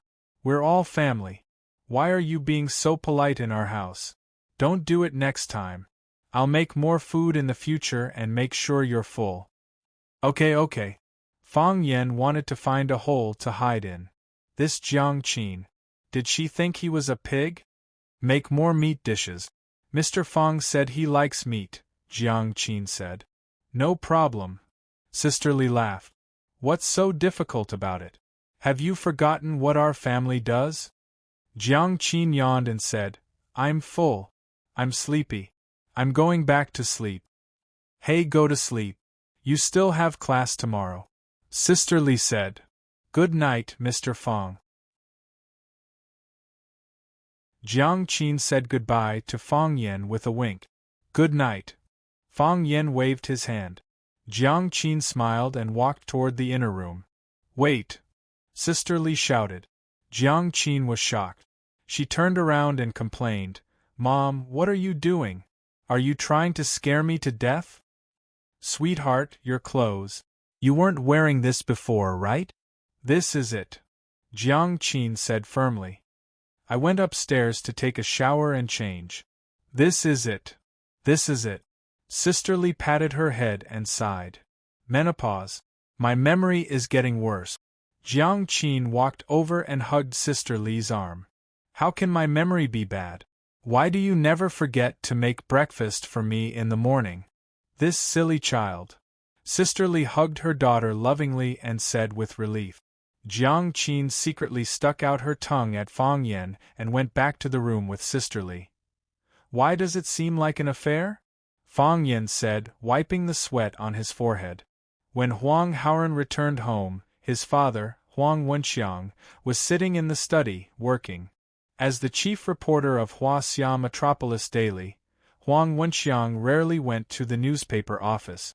Most of the time, he was out reporting news and writing manuscripts at home. "Dad." Huang Haoren stood at the door of the study and gently knocked on the door. Huang Wenxiang looked up and saw his son. He adjusted his glasses and said with a smile, "Haoren is back." "Dad, I want to talk to you," Huang Haoren said. Huang Wenxiang hesitated a little, but he still closed the manuscript in his hand and said, "Let's talk." He knew his son and knew that his son was very calm. If there was nothing important, his son would not disturb his work. Even though his manuscript was in a hurry, he was still willing to give his son some time. Huang Haoren walked to the chair opposite his father and sat down. He said, "Dad, I want to ask you to pay attention to an event." "Oh, what is it?" "A teacher of Rosefinch Secondary was fired," Huang Haoren said. Huang Wenxiang couldn't help laughing and said, "Haoren, don't be ridiculous. Do you know what kind of newspaper Dad works for? If it was just a matter of a teacher being fired from a school, it would be impossible for it to be on the Huaxia Metropolis Daily. Hurry up and wash your face. I'll take you to eat something delicious later." "Dad." Huang Haoren looked at his father stubbornly. "He's different from other teachers." Huang Wenxiang wanted to say, "As long as it's a teacher of Rosefinch Secondary, it's all the same to me." That was because their newspaper would not publish such trivial news. That would be a waste of space. The editor-in-chief wouldn't approve it either. However, looking at his son's serious expression and firm eyes, he didn't say it in the end. "How is he different?" Huang Wenxiang changed his sitting position and asked aloud. "He was wronged. He was fired because of us." Huang Haoren's voice was a little emotional. Thinking of what Jing Guodong and the others said, his heart was filled with anger. What kind of era was this? Why were bad people always free and unfettered? After listening to his son's narration, Huang Wenxiang's expression also became solemn. "How do you want me to help him?" Huang Wenxiang asked aloud. "Report it." Huang Haoren gritted his teeth and said, "You should seek justice for him in the newspaper. If you don't put some pressure on the school, they won't recruit Mr. Fang again. It's said that the school leaders have already discussed and approved it." "If I do this," Huang Wenxiang looked at his son and said, "do you know what this will bring to you? The school leaders will look at you with colored glasses. Other teachers will also see you as a marginal person because of the attitude of the higher-ups. Are you sure you want to do this? You're still young, there's no need to get involved in such a level of struggle. If there's too much mental pressure, it will affect your academic performance." Huang Haoren was silent. "Think about it carefully," Huang Wenxiang said. "Dad, I've already thought about it." Huang Haoren's eyes were firm and he said very solemnly, "Mr. Fang is a good teacher. A good person shouldn't be treated like this."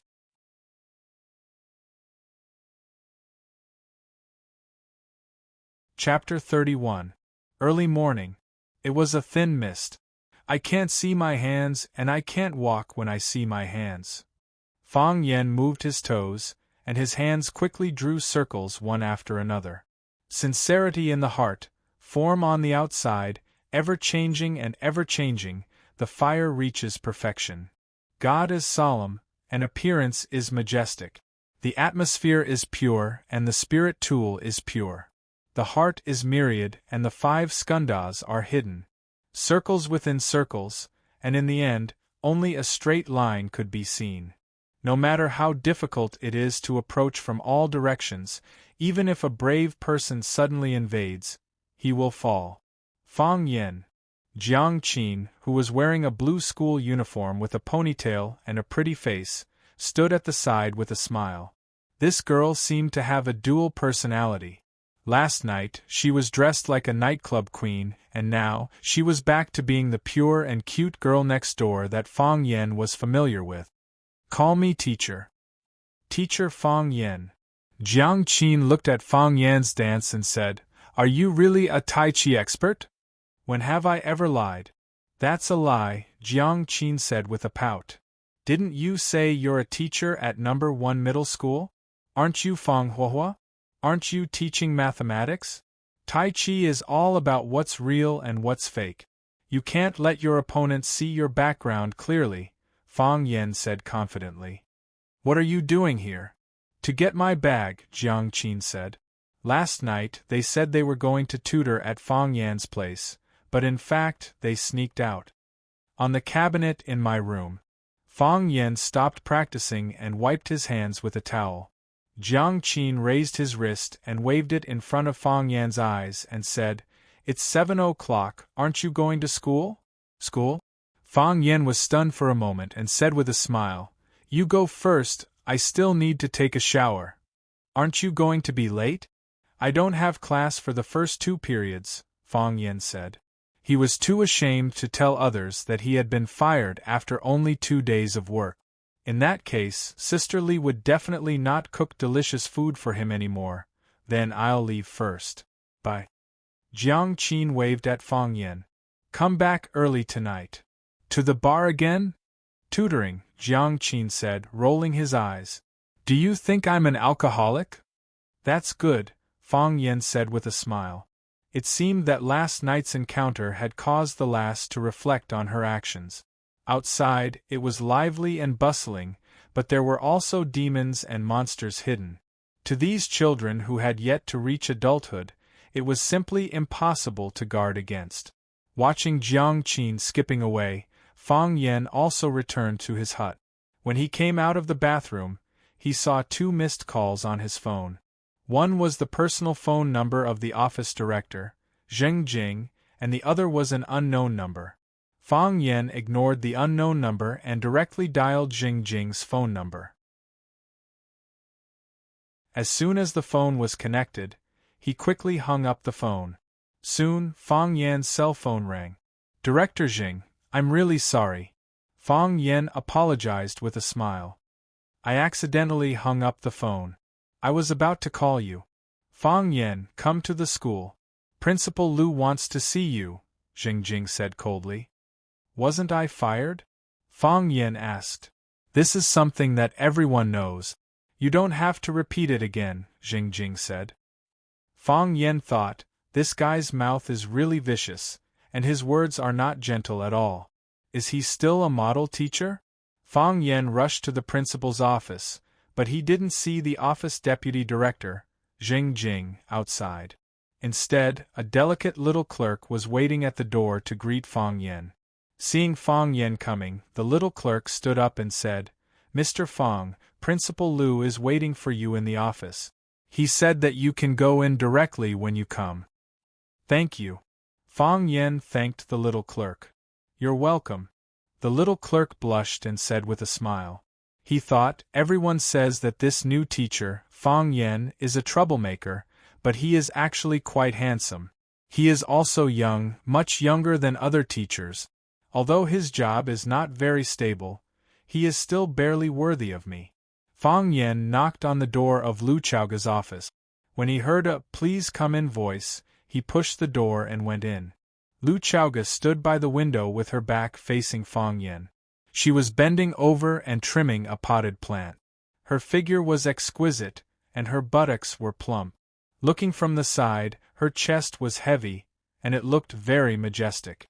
She was wearing a delicate black uniform, which concealed some of the sexy air brought about by her explosive figure, but it also added a lot of intellectual beauty to her. Seeing Lu Chaoga's clothes, Fang Yen thought of a small joke. A wife asked her husband, "Honey, which clothes do I look best in?" The husband replied, "Honey, you have to be good-looking first." Lu Xiaoga was good-looking, so she looked good whether she wore clothes or not. Fang Yen leaned over and said, "Oh, Principal Lu has changed his hobby and started to play potted plants?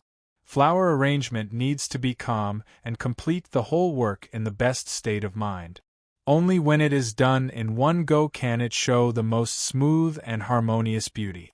Lu Chaoga did not reject talking about flower arrangement techniques with Fang Yen, because it was very difficult for her to meet a flower arrangement enthusiast, and the other party was also an expert.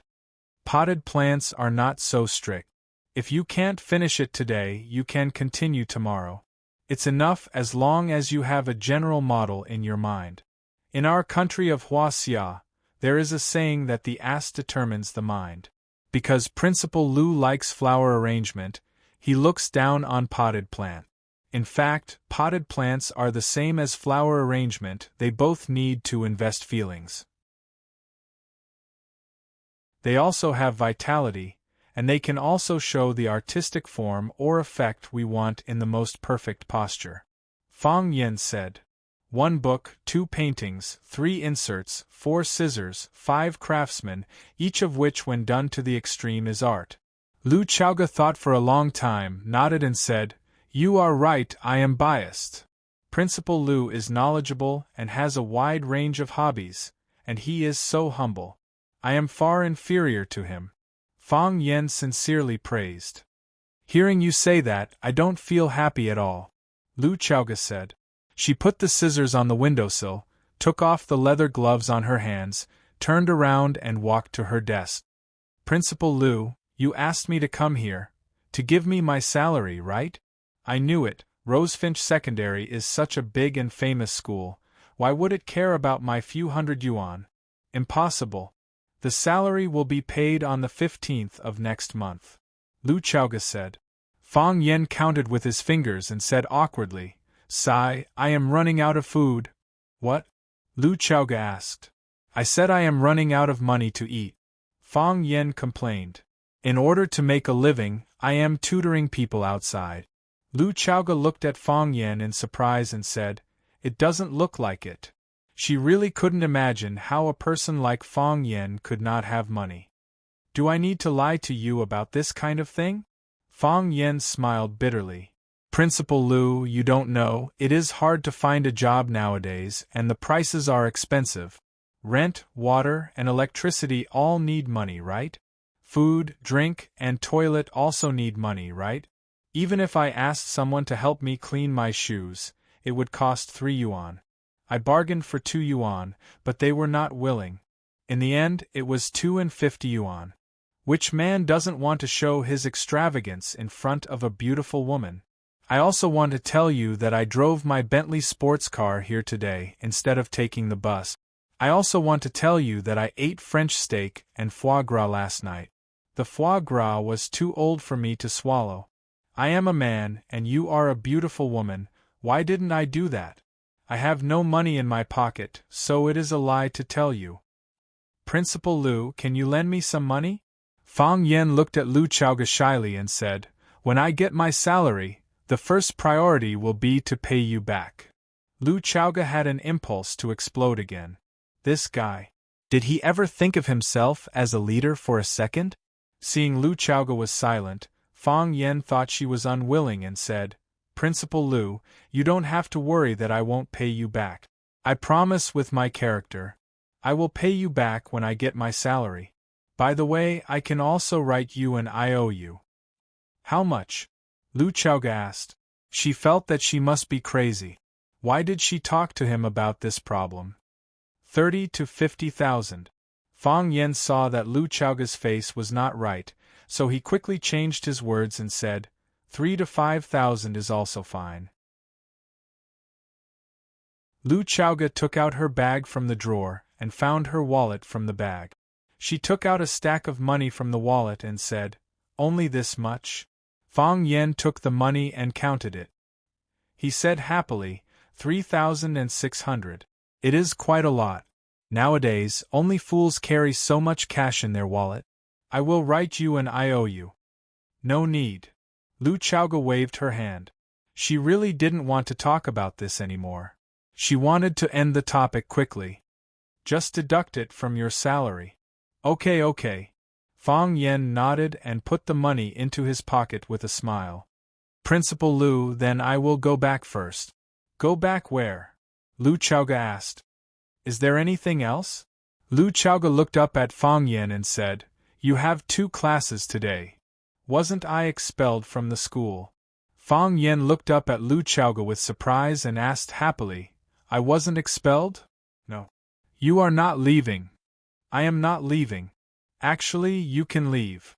Fang Yen said. If Lu Chaoga left Rosefinch, she didn't have to return the money she just borrowed. What? Lu Chaoga frowned. Don't misunderstand.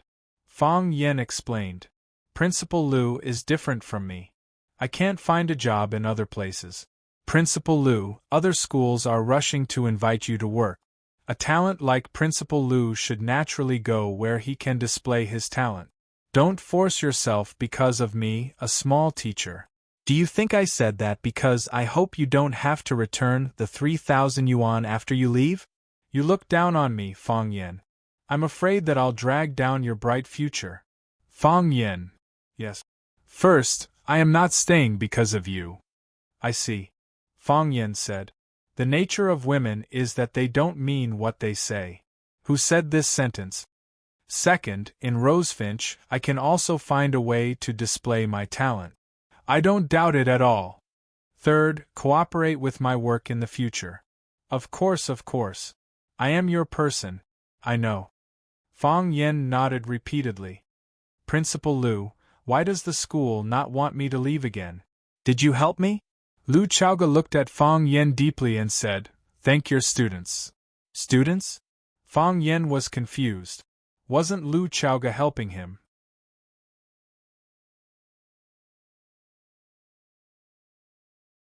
Chapter 32. Coming out of Lu Chaoga's office, seeing the clerk looking at him with a smile, Fang Yen walked over with what he thought was the most handsome step. I'm Fang Yen. Fang means square and Yen means 2 flames. How should I address you, beauty? My name is Zhang Meng. You can call me Xiaomeng, the clerk said with a blushing face and a smile. You're Principal Lu's secretary? Yes. Usually I serve Principal Lu. But Director Zheng will also help. When Xiaomeng said Jing, her expression was a bit unnatural. Obviously, the two didn't get along very well. What happened in the school recently? Something big. Something big that has something to do with me. Yes, you were fired, but you were specially recruited. Yes, that's it. Fang Yen nodded with a smile. Why is that? You really asked the right person, Xiaomeng said proudly. These 2 days, I've been with Principal Lu, so I know the cause and effect of the matter. In fact, you were really fired from the school, but after listening to Xiaomeng's explanation, Fang Yen really wanted to thank his amiable and respectable students. He was indeed voted to be fired at the school's high-level meeting, and Lu Chaoga was really ready to give up the position of Rosefinch Secondary's vice principal to find another way out. However, Fang Yan's students let Fang Yen return to the school. Lu Chaoga also saw a valuable quality in these students, so she decided to stay. During the days when Fang Yen was away, a lot of things happened in the school. As soon as Fang Yen left, Huang Haoren returned home. He told his father, Huang Wenxiang, what happened in the school. After Huang Wenxiang heard it, he was furious and immediately followed him to Rosefinch Secondary to investigate. After interviewing many students of the 9th class and the people involved in the incident, he wrote an article titled Good Teacher, Bad Teacher, Who Has the Final Say? The article was published in the evening supplement of the Huaxia Metropolis Daily. As soon as the article was published in the newspaper, it caused widespread discussion in the society. The teacher in the eyes of the students was a good teacher, but he was dismissed by the school because his teaching methods deviated from the classics. Such an outcome made the parents of the students very dissatisfied. The parents of the drowning girl, Zhu Feng, rushed to the school. Originally, they wanted to cause trouble for the school. But after listening to their daughter's explanation and the intercession of Class 9 students, not only did they not get angry, they even sent a letter of thanks to the school. The letter of thanks arrived, but the person who thanked them was chased away. This was undoubtedly a harsh slap to the school's face. The parents whose children were studying at Vermilion Bird Middle School also inquired about this matter from their children. Listening to the children who had witnessed the poetry recital, recounting what happened at that time, and seeing the excitement and envy in their children's eyes, the parents also began to think about whether they could transfer their children to Class 9 or not. The higher-ups of Rosefinch Secondary could no longer sit still. Principal Zhang Xiaofeng personally took the lead and convened a meeting to discuss the recruitment of Fang Yan. However, they had just chased him away and then immediately invited him back. The school's face would be embarrassed, and the person involved would certainly be very unhappy. Therefore, after a fierce bargaining, they decided to give him some compensation, directly skipping the 3-month probation period and becoming an official teacher of Rosefinch Secondary. There was no way to communicate this matter directly with Fang Yan, so Zhang Xiaofeng personally went to negotiate with Lu Chaoga. After agreeing to several of Lu Chaoga's requests, Lu Chaoga also agreed to withdraw her resignation and continue to stay at Rosefinch. Li Mingqiang and his group were the most humiliated when Fang Yan left and came back. They racked their brains to send Fang Yan away, but they didn't expect that they would have to go through so much trouble to invite him back. Has anyone ever told you that you are very good-looking? Fang Yan looked at Xiaoming and asked. Yes. Xiaoming lowered her head. How could this person be so direct? Confessing now. Isn't it a little too fast? Since they have all said it, then I won't say it. Fang Yan waved his hand at Xiaoming and quickly ran outside. He wanted to see his students, to see those lovely children. Bastard. Xiaoming looked at Fang Yan's back and gnashed her teeth. The Buick stopped in front of the villa. Jing pushed open the door and got off. He wiped his hair to make it look more smooth and tidy. He also tidied up the collar of his Chinese tunic suit to make himself look more neat and tidy. Only then did he carefully ring the doorbell of the courtyard. Click, the door opened and Jing pushed the door and walked in. An old man in a black suit greeted him. After making an ancient European invitation gesture, he said, "Young master is waiting for you in the backyard." "Thank you," Jing said gratefully and followed the old man to the backyard of the villa. If you didn't see it with your own eyes, it would be hard to imagine that the backyard of the villa was a huge golf course. Not only this villa, but the backyard of the whole row of villas were all golf courses. They could pick up their clubs and play a few rounds at any time.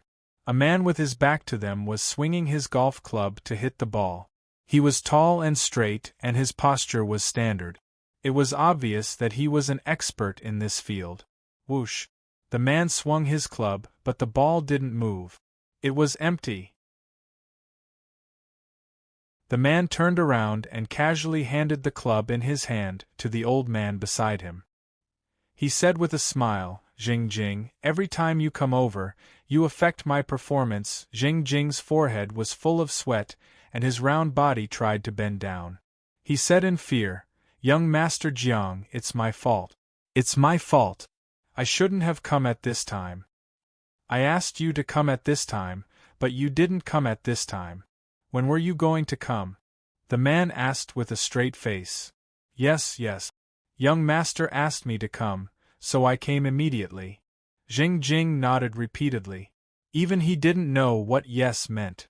Jiang Zhulu laughed and patted Jing's shoulder. He said, "All right, old Jing, I was just joking with you. What's wrong? Old Jing, you don't come without a reason. You said you have something to talk to me about. What is it? Young Master Jiang, it's like this. Jing Jing glanced at the old butler beside him and hesitated. Say it. Uncle Lu is one of us, Jiang Zhulu said casually. He trusted this old butler a lot. It's about Principal Lu, Jing Jing said carefully. She's too close to a man. I'm worried, The smile on Jiang Zhulio's face was even brighter. What kind of man? Teacher, Jing Jing said. A new language teacher in the school. Teacher? Jiang Zhulu laughed. Old Jing, do you think I should be worried? I'm not worried.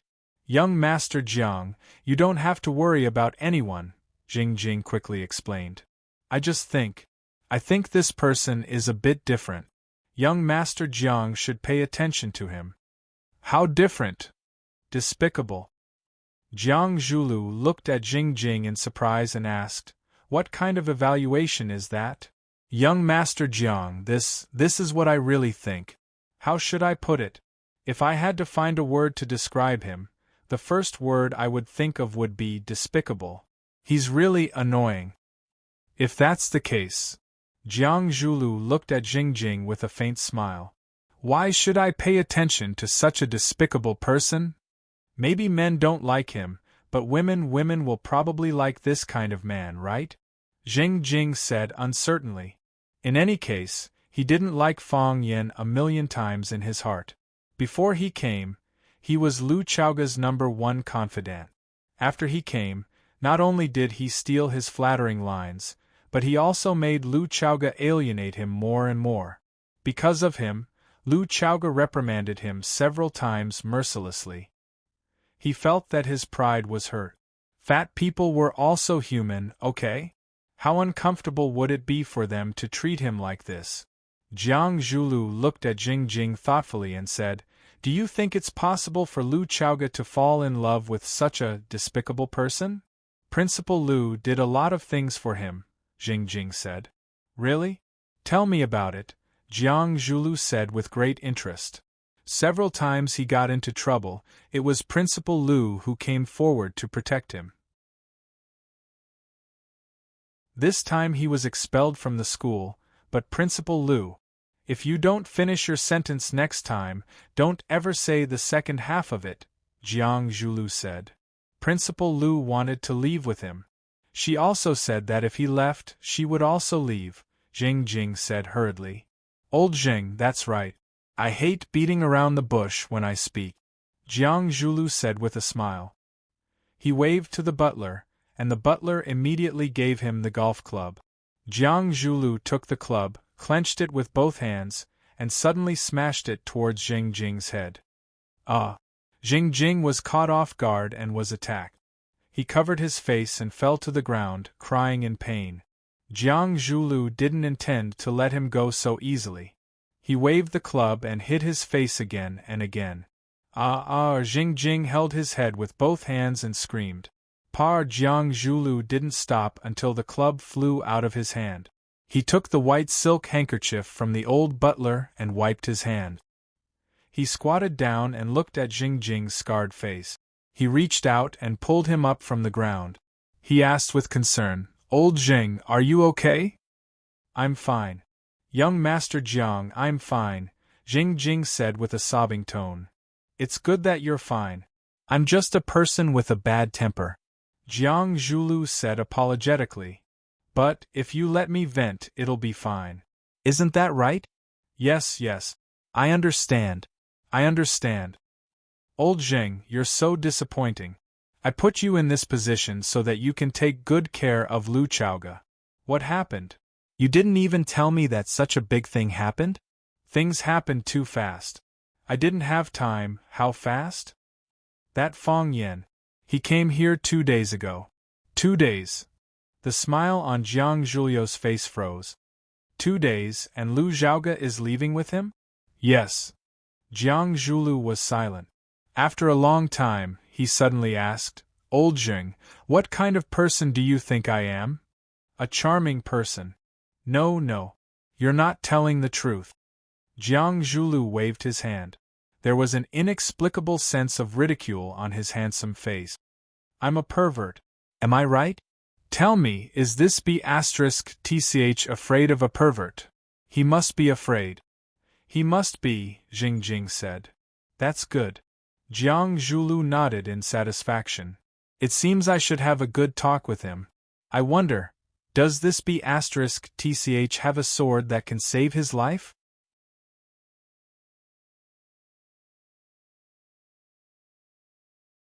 Chapter 33. Qingxin Tea House. Fang Yen personally boiled the water to make tea. He filled the cup in front of Huang Wenxiang with the teapot and said with a smile, "The conditions here are too simple. If there's a chance in the future, I'll definitely make a cup of good tea to entertain the distinguished guest." "What kind of distinguished guest am I?" Huang Wenxiang said with a smile. He took a sip of the tea and said, "You don't say. The tea brewed by Mr. Fang really tastes different. I saw that Mr. Fang's tea brewing technique is quite skilled and exquisite. Is Mr. Fang good at the tea ceremony?" "It's not really a tea ceremony. I'm influenced by the elders in my family and usually like to drink tea with them. After drinking a lot and seeing a lot, I more or less understand it." Fang Yen looked at Huang Haoren, who was sitting next to him and willing to be a supporting character, and said, "Haoren, do you like tea?" "Yes," Huang Haoren said. "But the students in the class all like to drink Coca-Cola." "Maybe they'll like tea in the future too," Fang Yen said with a smile. "What do you have in mind?" Huang Wenxiang asked. He was a reporter, so he was extraordinarily sensitive to the subtext that could be hidden in every sentence. "I'm going to let them know some knowledge about the tea ceremony," Fang Yen said with a smile. "The tea ceremony is the quintessence of Hua Xia.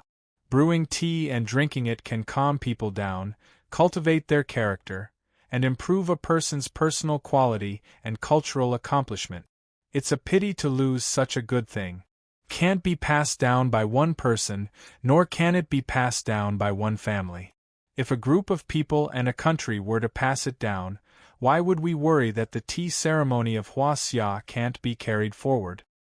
But the tea ceremony technique is not in the scope of the language textbook.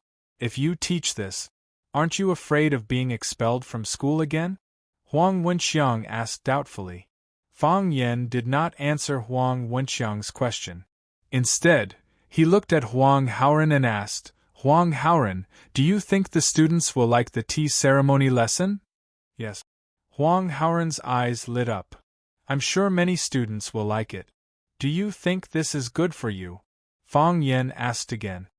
"Yes," Huang Haoren said. "We're also willing to learn some extracurricular knowledge.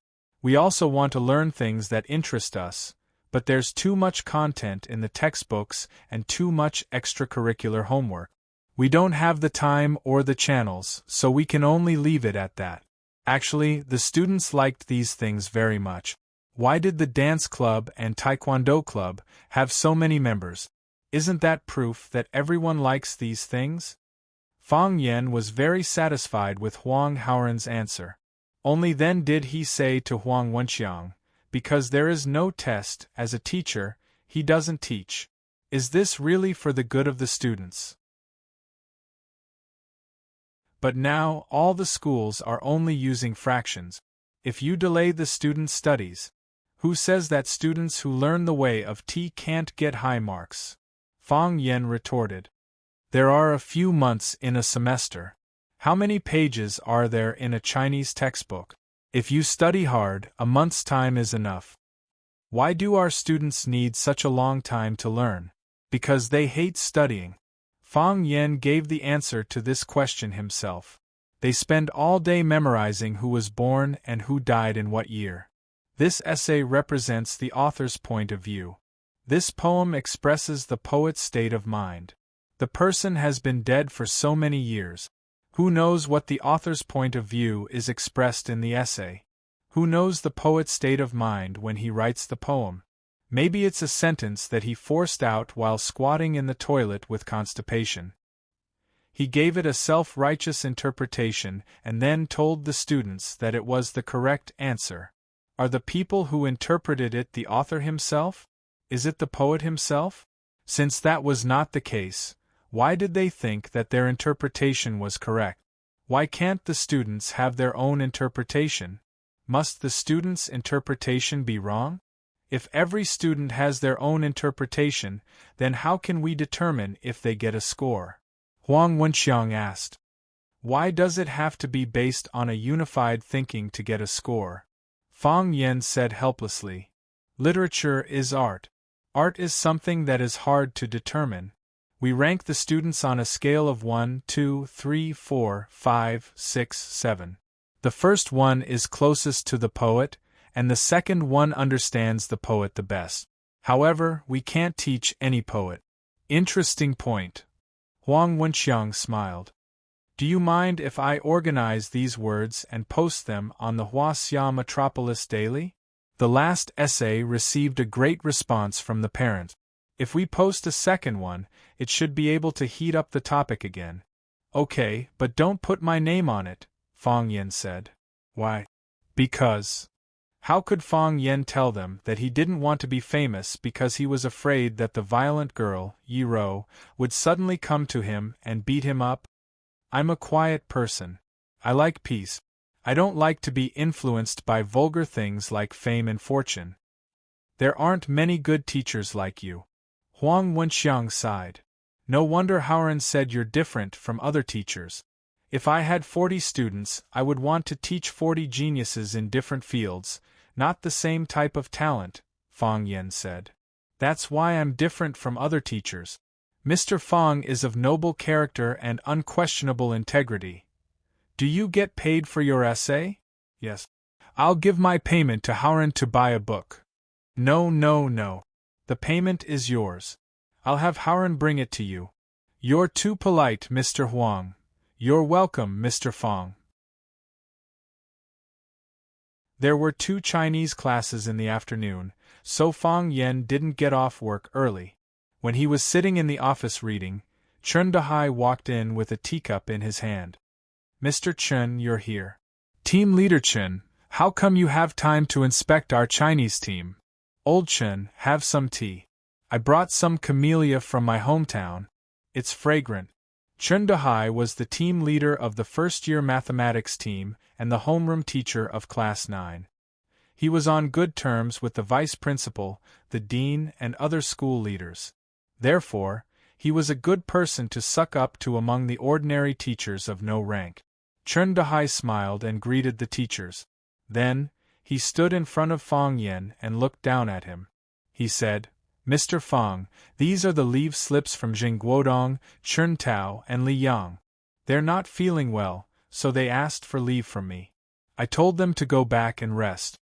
After Zhu Fang fell into the water, Jing Guodong, Chen Tao, and Li Yang ran to Fang Yen and mocked him.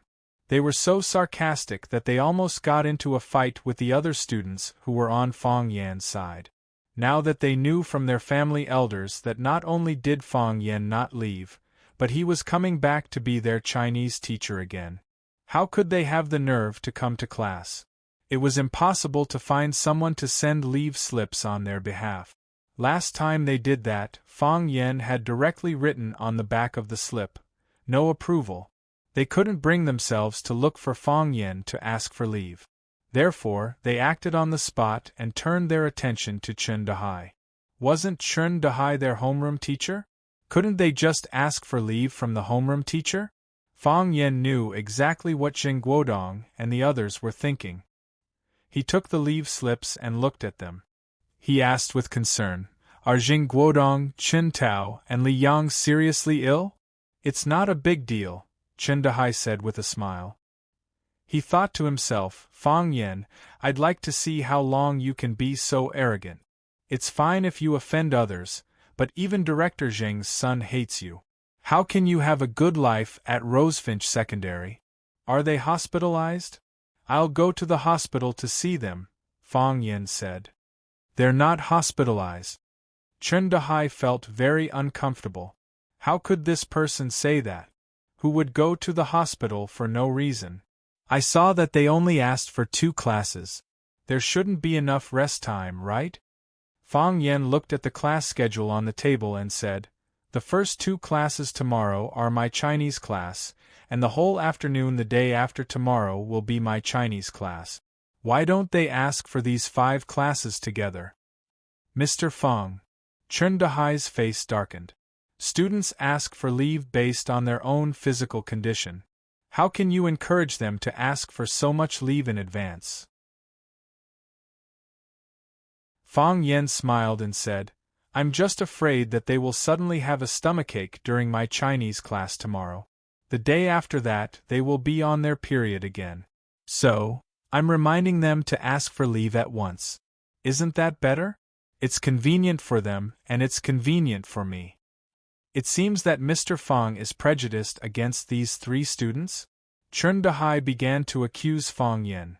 No, not at all. Fong Yen waved his hand.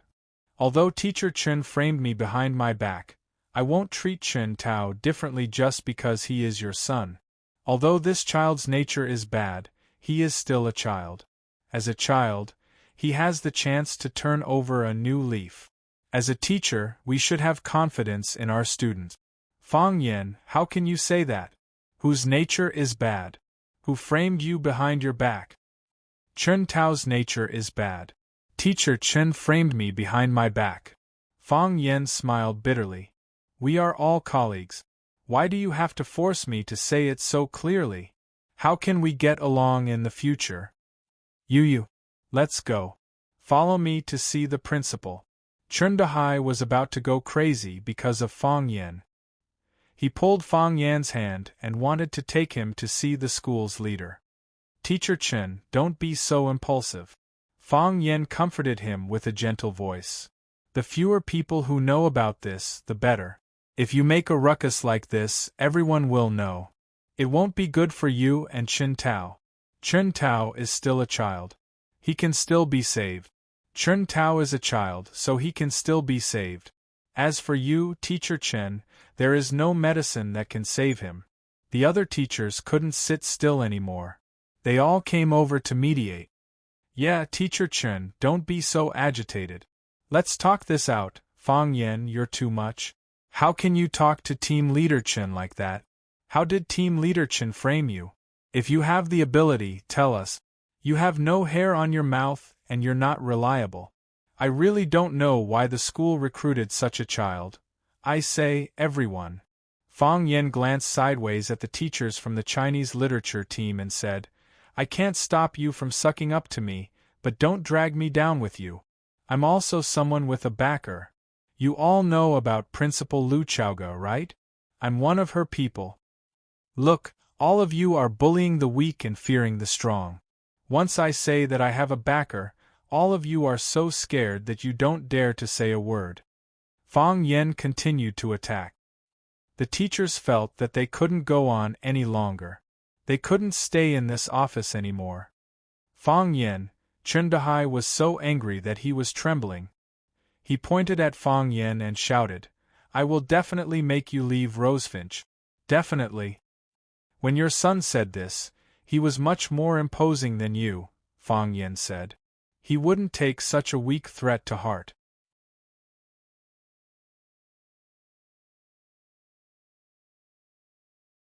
Chapter 34. Fong Yen stood on the podium, and the students applauded spontaneously. Thank you. Fong Yen bowed deeply to the audience. Thank you. Mr. Fong, what are you thanking us for? That's right, we should be thanking you. Mr. Fong, you're finally back. We were really worried that you would leave. Fong Yen chuckled as he looked at the 37 students sitting below the stage. He said, I used to think the same way as all of you. Teachers exist to teach and dispel students' doubt. Teachers stand on the side of the giver, so they deserve the gratitude and respect of their students. After experiencing this incident, I know that my thinking was wrong. Thank you, Huang Haoran, thank you for your journalist father's voice of justice. Thank you, Zhu Fong, thank you, Zhu Fong's parents, for sending a thank you letter, and the other students' support and everything they've done for me. We're not only teachers and students, but also friends who can go through thick and thin together. If we're friends, can I call you by your name? No problem, you can call me Fong Yen, Fong Yen said with a smile. Respect and affection are not expressed in a title. Mr. Fong, what are we learning in this class? That's right, why don't we learn Jing Ku assassinates the king of Qin? Each of us can act as Jing Ku. I'll act as the king of Qin, and you can come and kill me. You can't kill me. In the past, the students learned whatever the teachers taught. The teachers taught passively, and the students learned passively. They learned by rote and got bored with each other.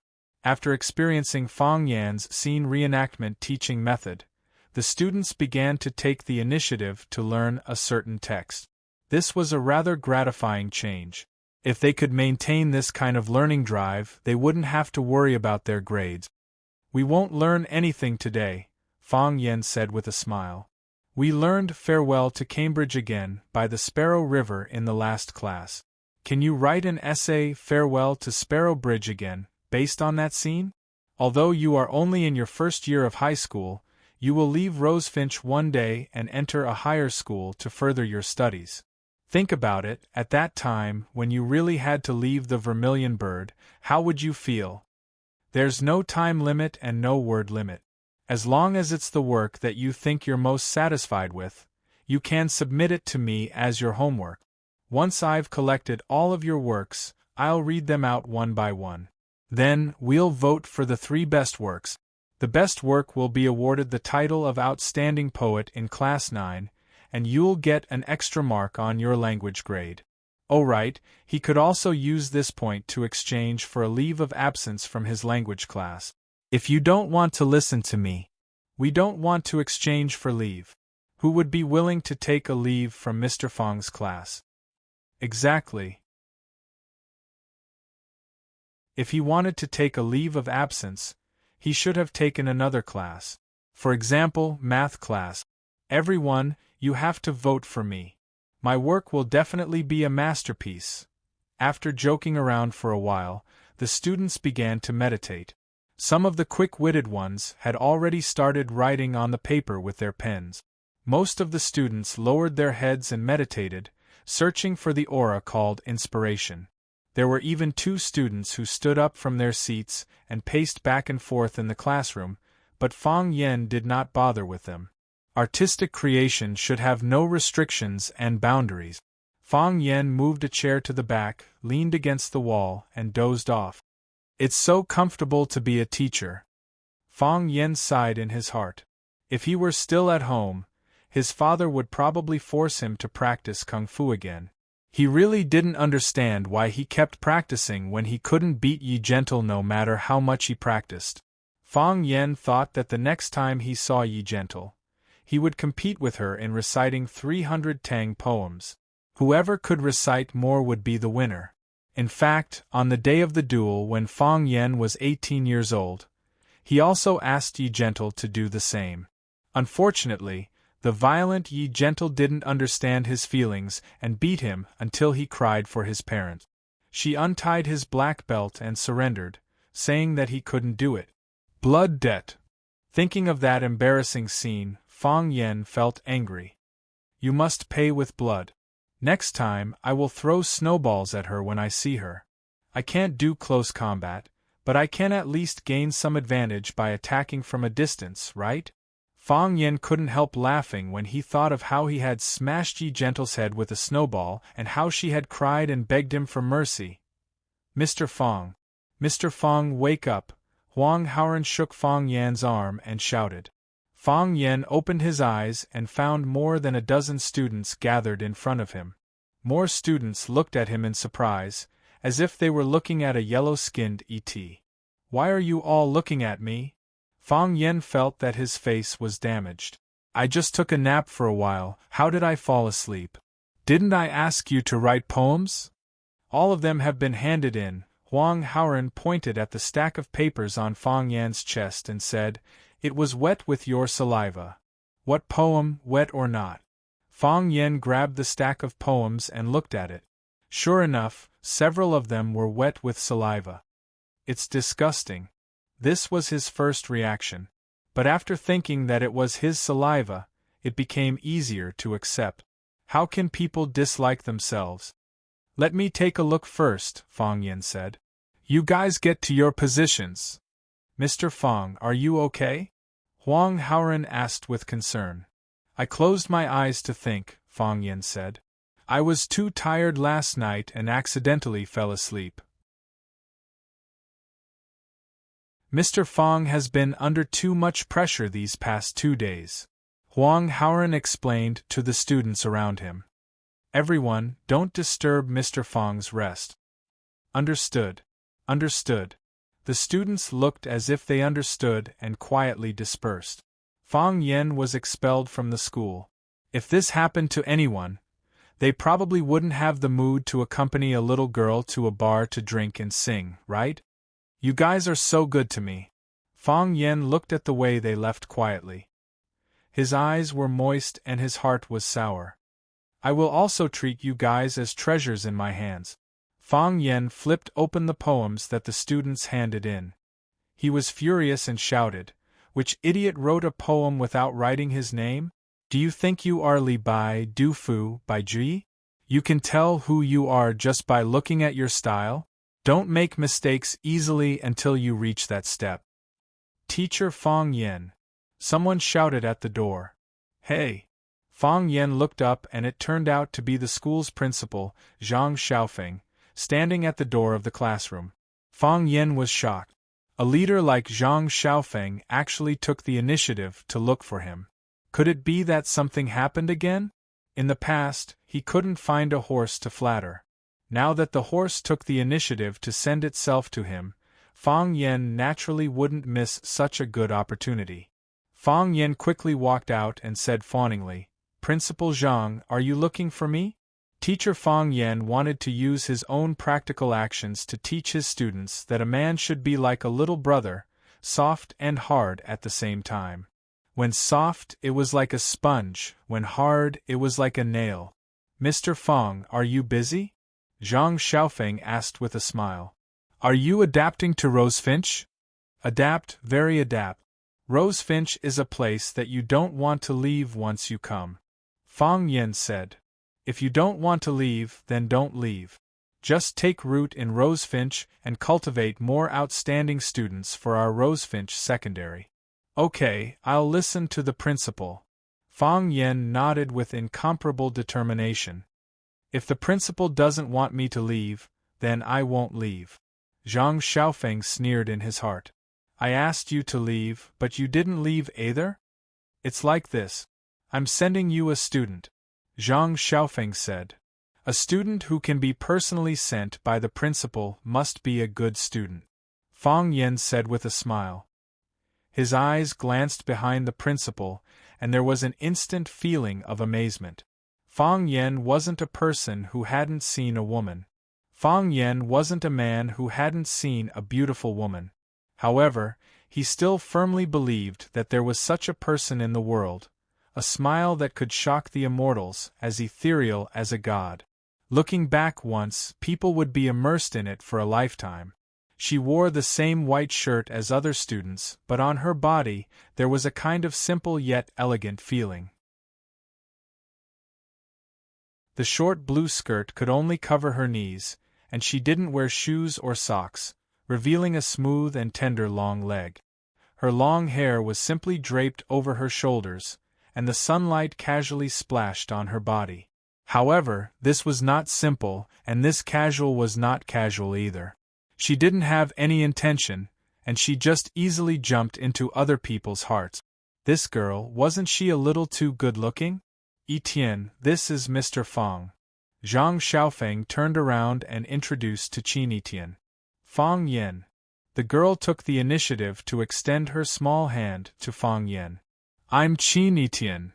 "Etienne, you have to call him Mr. Fong," Zhang Xiaofeng reminded. The girl smiled sweetly and didn't reply. Zhang Xiaofeng didn't force her, and kindly said to Qin Etienne, "Etienne, I'll hand you over to teacher Fong Yen. If you need anything, just let me know." "Okay.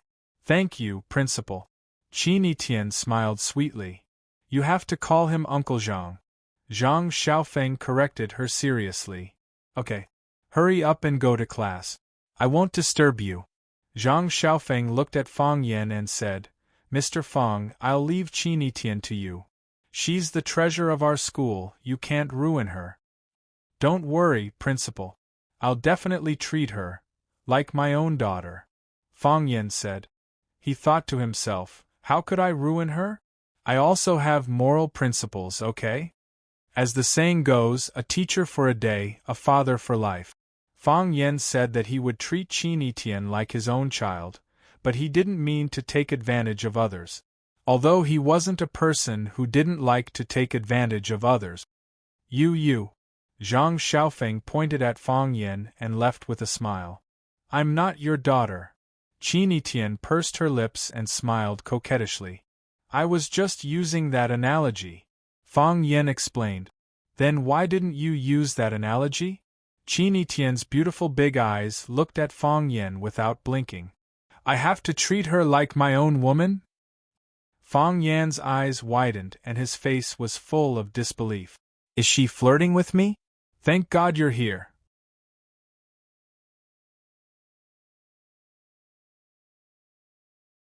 Chapter 35.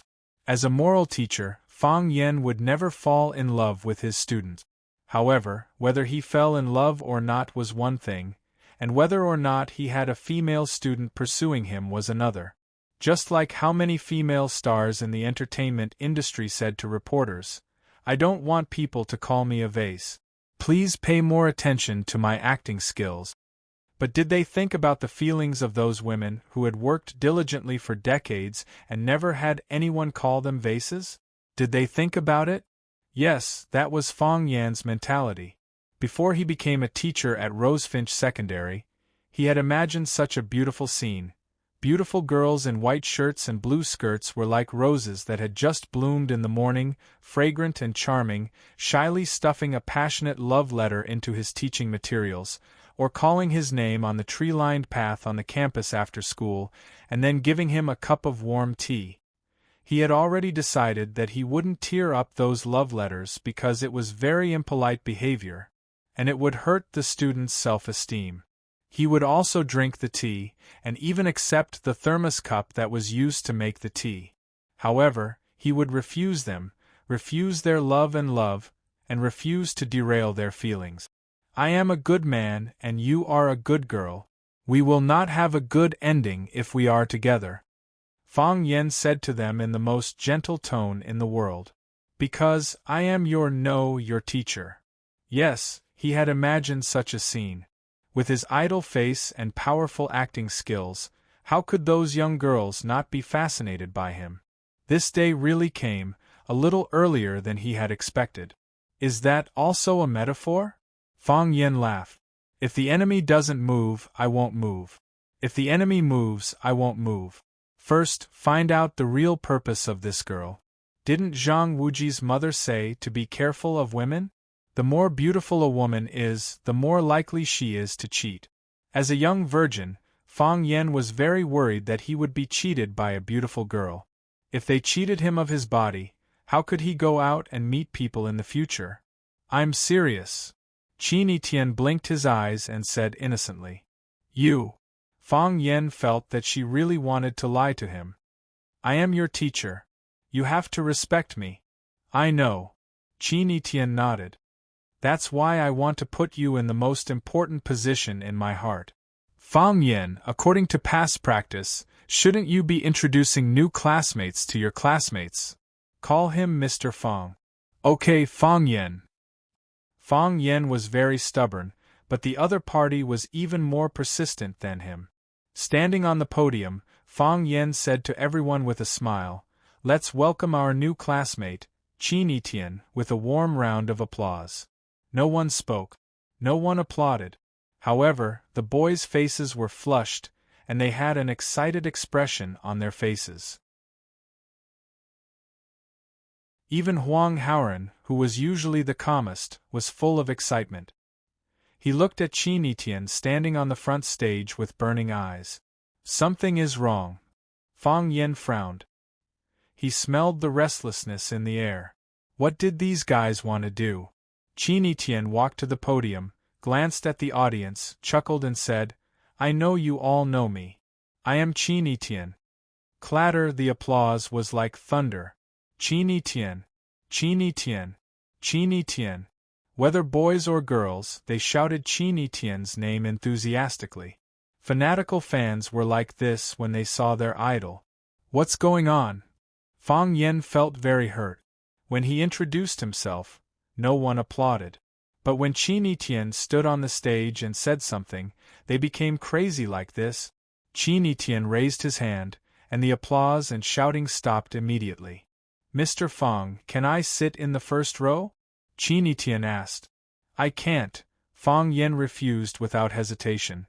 There are already students sitting in the first row. Now there are only empty seats in the last row. You can sit there. Teacher, I am willing to change seats with Qini Tian. A boy in the first row stood up and said. Teacher, I am also willing. Teacher, let me change. Not only the boys wanted to change seats with Qini Tian, but also the girls stood up, which made Fang Yen puzzled. Shouldn't the same sex repel each other?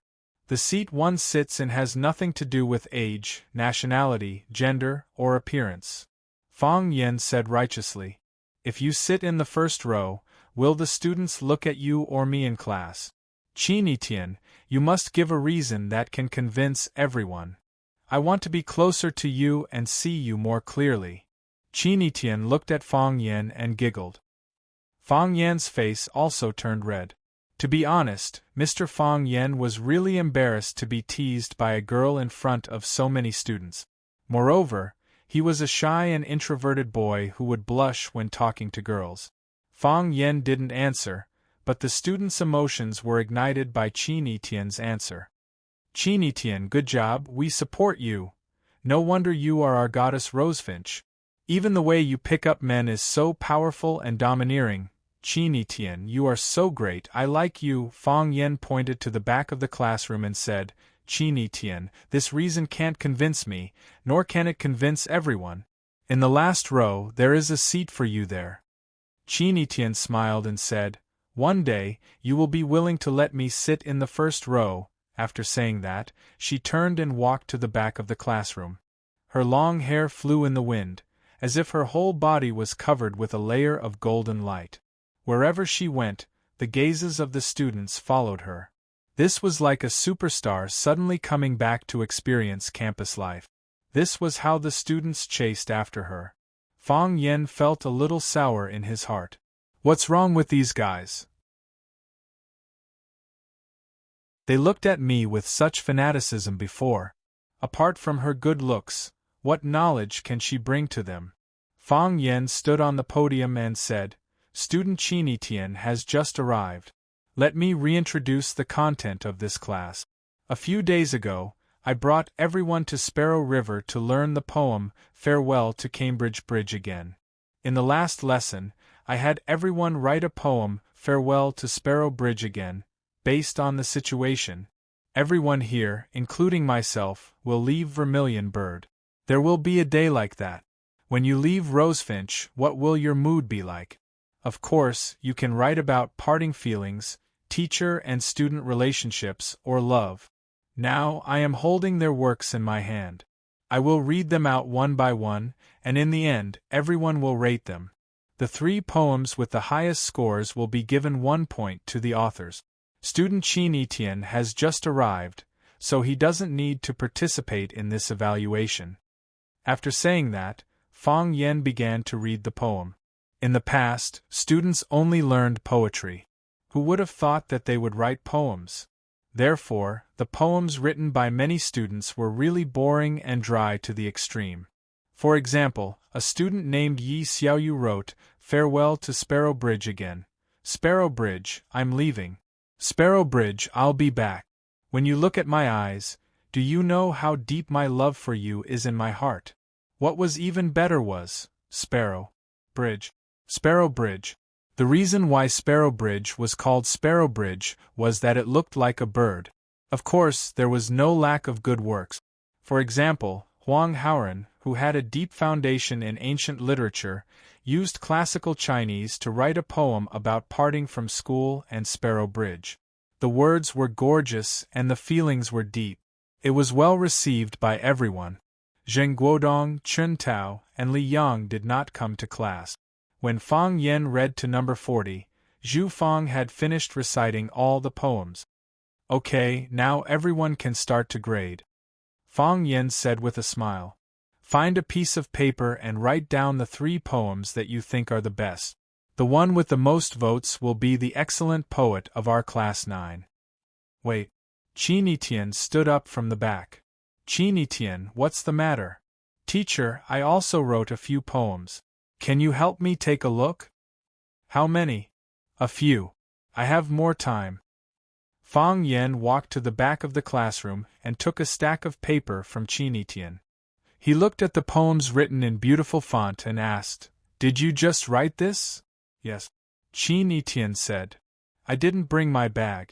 I borrowed the pen and paper from Ho Xiaolong.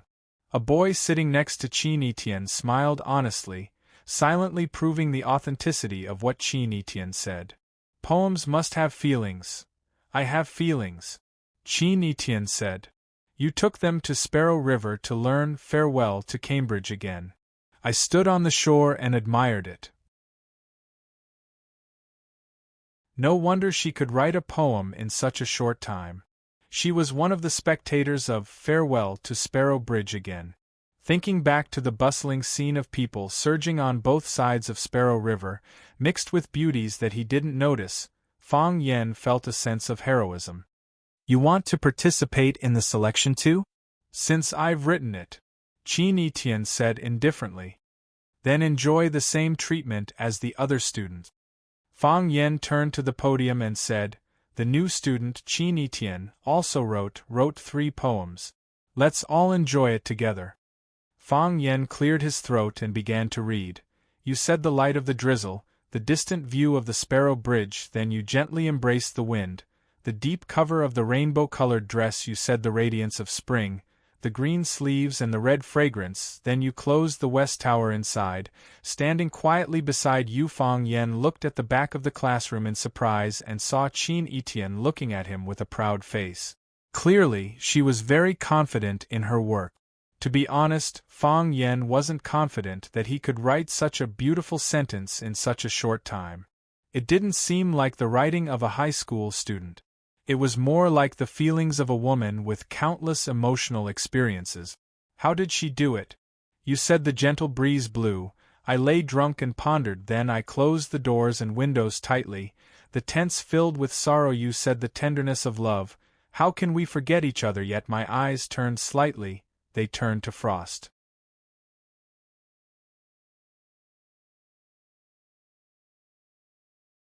Chapter 36. She was like a little monster that was on a rampage. Without any warning, she wore a golden armor and stepped on a colorful cloud, barging into Fang Yan's life. She said that she didn't want to be Fang Yan's daughter, but Fang Yan's woman. She said that she wanted to sit in the first row, because it was closer to Fang Yan. She was the student's idol, and everyone's worship of her was maddening. Wherever she went, everyone's eyes would be on her. She wrote 3 love poems in a short period of time, and every love poem was breathtaking. She is challenging my authority. Fang Yen thought in his heart. Even Fang Yen had a bad guess in his heart. Could it be that the previous time, the school board, Zheng Tiancheng, and the rest couldn't chase him out of the school, so this time, they used a honey trap. They were willing to throw out such a charming little beauty. Just how much did they hate him? Fang Yen felt that he couldn't just sit still and wait for death. He had to find out the background of this woman. Among the 41 students in the class, Fang Yen, Huang Haoren, Zheng Guodong, Chun Tao, and Li Yang communicated the most. Of course, Zheng Guodong, Chun Tao, and Li Yang wouldn't cooperate obediently. So, the only person he could ask was Huang Haoren. Fang Yen could see the flickering light in Huang Haoren's eyes. He must have a good understanding of Qin Etian. Without a doubt, Qin Etian's 3 poems were the best of the day with a full vote. In other words, the prizes that were originally prepared for the top 3 had become hers alone. She suddenly gained 3 points. If she only scored 57 points in the next language exam, then with the 3 points she had now, she would be able to pass. However, with the profound knowledge she had displayed, did she look like the kind of student who could only score 57 points on a language test? Fang Yen felt that what he should be worried about now was that if she scored 98 points on the language test, plus the 3 points she had now, would he have to give her 101 points? Forget it, I can only exchange it in batches. Or maybe he could deduct more points from her when he marked the exam paper. After class, Fang Yen shouted, "Huang Haoren, come out with me." Huang Haoren was the temporary representative of the Chinese class, so it was only natural that Fang Yen would look for him to discuss matters. Huang Haoren quickly got up and didn't forget to look back at Qin Tian before leaving. Fang Yen brought Huang Haoren downstairs to the middle of the school's English corner. He asked, "Huang Haoren, what's the matter with that Qin Tian?" Huang Haoren was shocked. His face turned red and he stuttered, "Mr. Fang, I what? Just say it. You're a man, why are you being so wishy-washy?" Fang Yen said in a bad mood. "I do like Qin Tian, but, this time, it was Fang Yan's turn to be shocked. He brought Huang Haoren out to find out more about Qin Tian. How did he find out that he was a teenager in love? Classmate Huang Haoren, this matter. Mr. Fang, I'm not the only one who likes Qin Tian. All the boys in the school like Qin Tian. Huang Haoren sold out all the boys in the school. Even the most advanced rocket couldn't catch up with this speed." "Why?" Fang Yen asked. Huang Haoren raised his head and looked at Fang Yen. He didn't understand what he meant. "I mean, is Qin Tian famous in the school?" "Very famous." Huang Haoren became excited and said, "She's very famous in the entire Huaqing. This year, because she's going to apply for Rosefinch, countless people followed her to apply for Rosefinch, including the top students in the city. This year, Rosefinch has the highest enrollment rate in years." "You're one of them?" Fang Yen asked with a smile. Huang Haoren was a little embarrassed. He adjusted his glasses and said with a red face, "I think Rosefinch is very suitable for me. I was lucky enough to meet Mr. Fang." "Why is she so famous?" Fang Yen asked. "Because she's a genius," Huang Haoren said without hesitation. "In what way?" "Everything." Fang Yen shook his head and said, "Huang Haoren, I heard from your father that your future dream is to become an excellent news reporter. What are the 3 elements of a reporter? Fast, accurate, and fresh. You can't be replaced by personal feelings. You've been blinded by your feelings, haven't you?" "It's true." Hearing that Fang Yen didn't trust Qin Tian, Huang Haoren was a little anxious. "Qin Tian is really a genius. This is recognized by everyone. Don't think that she's only in her first year of high school. Even the second and third year students call her senior sister Etienne. This kind of feels like a gangster boss," Fang Yen thought in his heart. After listening to Huang Haoren's explanation, Fang Yen felt that he should understand more clearly what made Qin Tian, this student, different from others. He found a stone bench and sat down. Then, he patted the seat next to him and said, "Sit down and tell me." Huang Haoren didn't sit down. He stood in front of Fang Yen and said with a smile, "Do you know? Qin Tian is a legend in the world of elementary school. She studied in number 1 middle school. Number 1 middle school is the best middle school in Huaqing. The students there all have good grades and there's a lot of pressure. However, everyone's goal is to get second place, because the first place belongs to Qin Tian. She studied in our number 1 middle school for 3 years and was the champion of the whole grade for 3 years. What's more, she was first in every subject in the whole grade. She didn't show any signs of being biased. At that time, we felt that nothing could stump her. Even some Olympiad math questions that the teacher deliberately asked were easily solved by her. Just because she's good at studying? No. At that time, didn't Apple English Channel organize a host selection competition in Huaqing? Every contestant had to give a speech in English.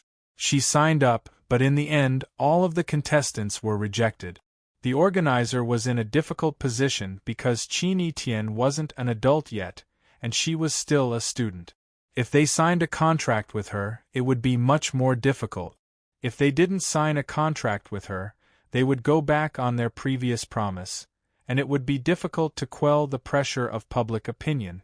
In the end, Qin Etienne withdrew herself, saying that she had to focus on her studies and didn't have time to be a host.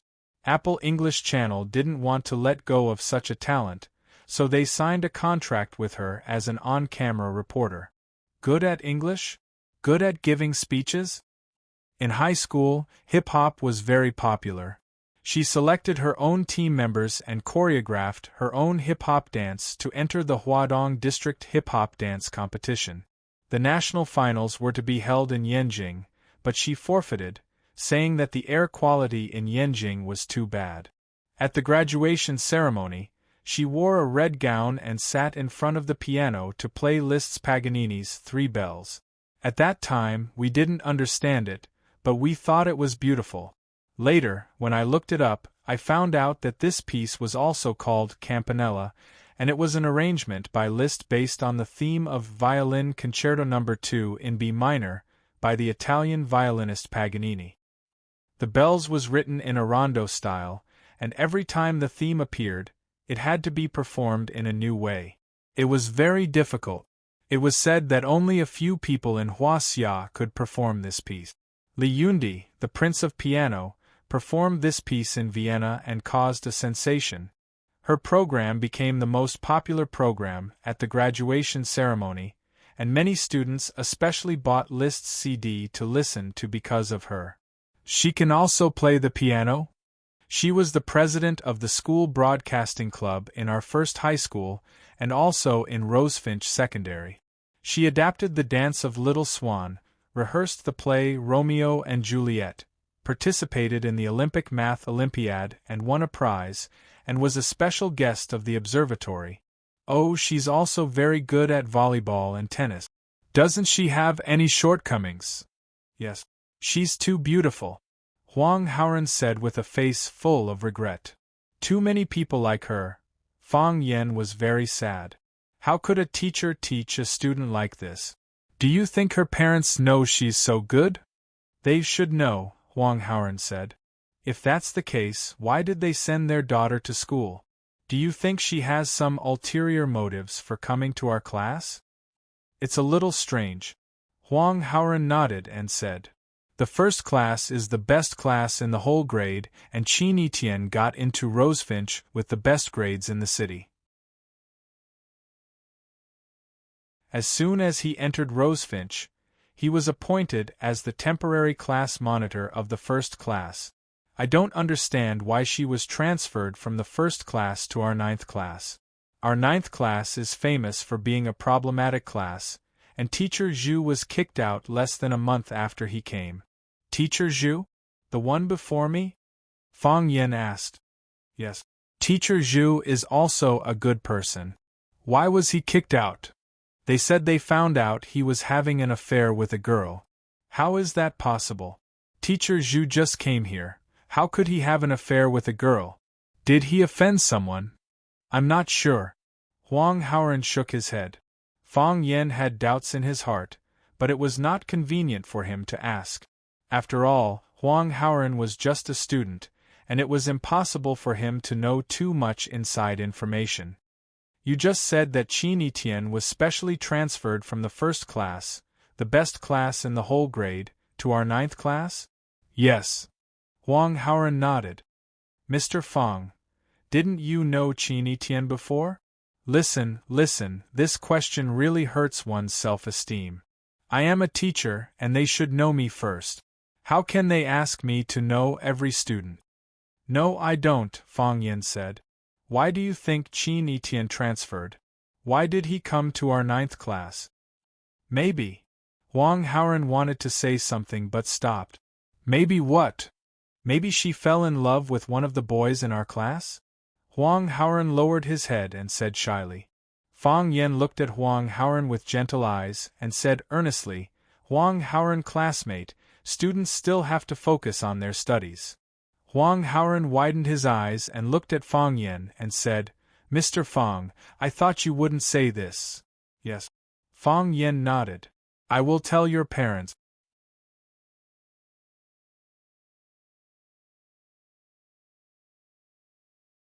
Chapter 37.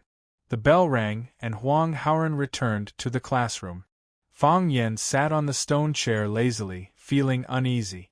Qin Tian, are you the reinforcements brought by the monkey? Are you thinking of me? A girl sat beside Fang Yen and asked aloud. Yes. Fang Yen replied. Why did you run out? It was class time, but Qin Tian appeared in front of Fang Yen.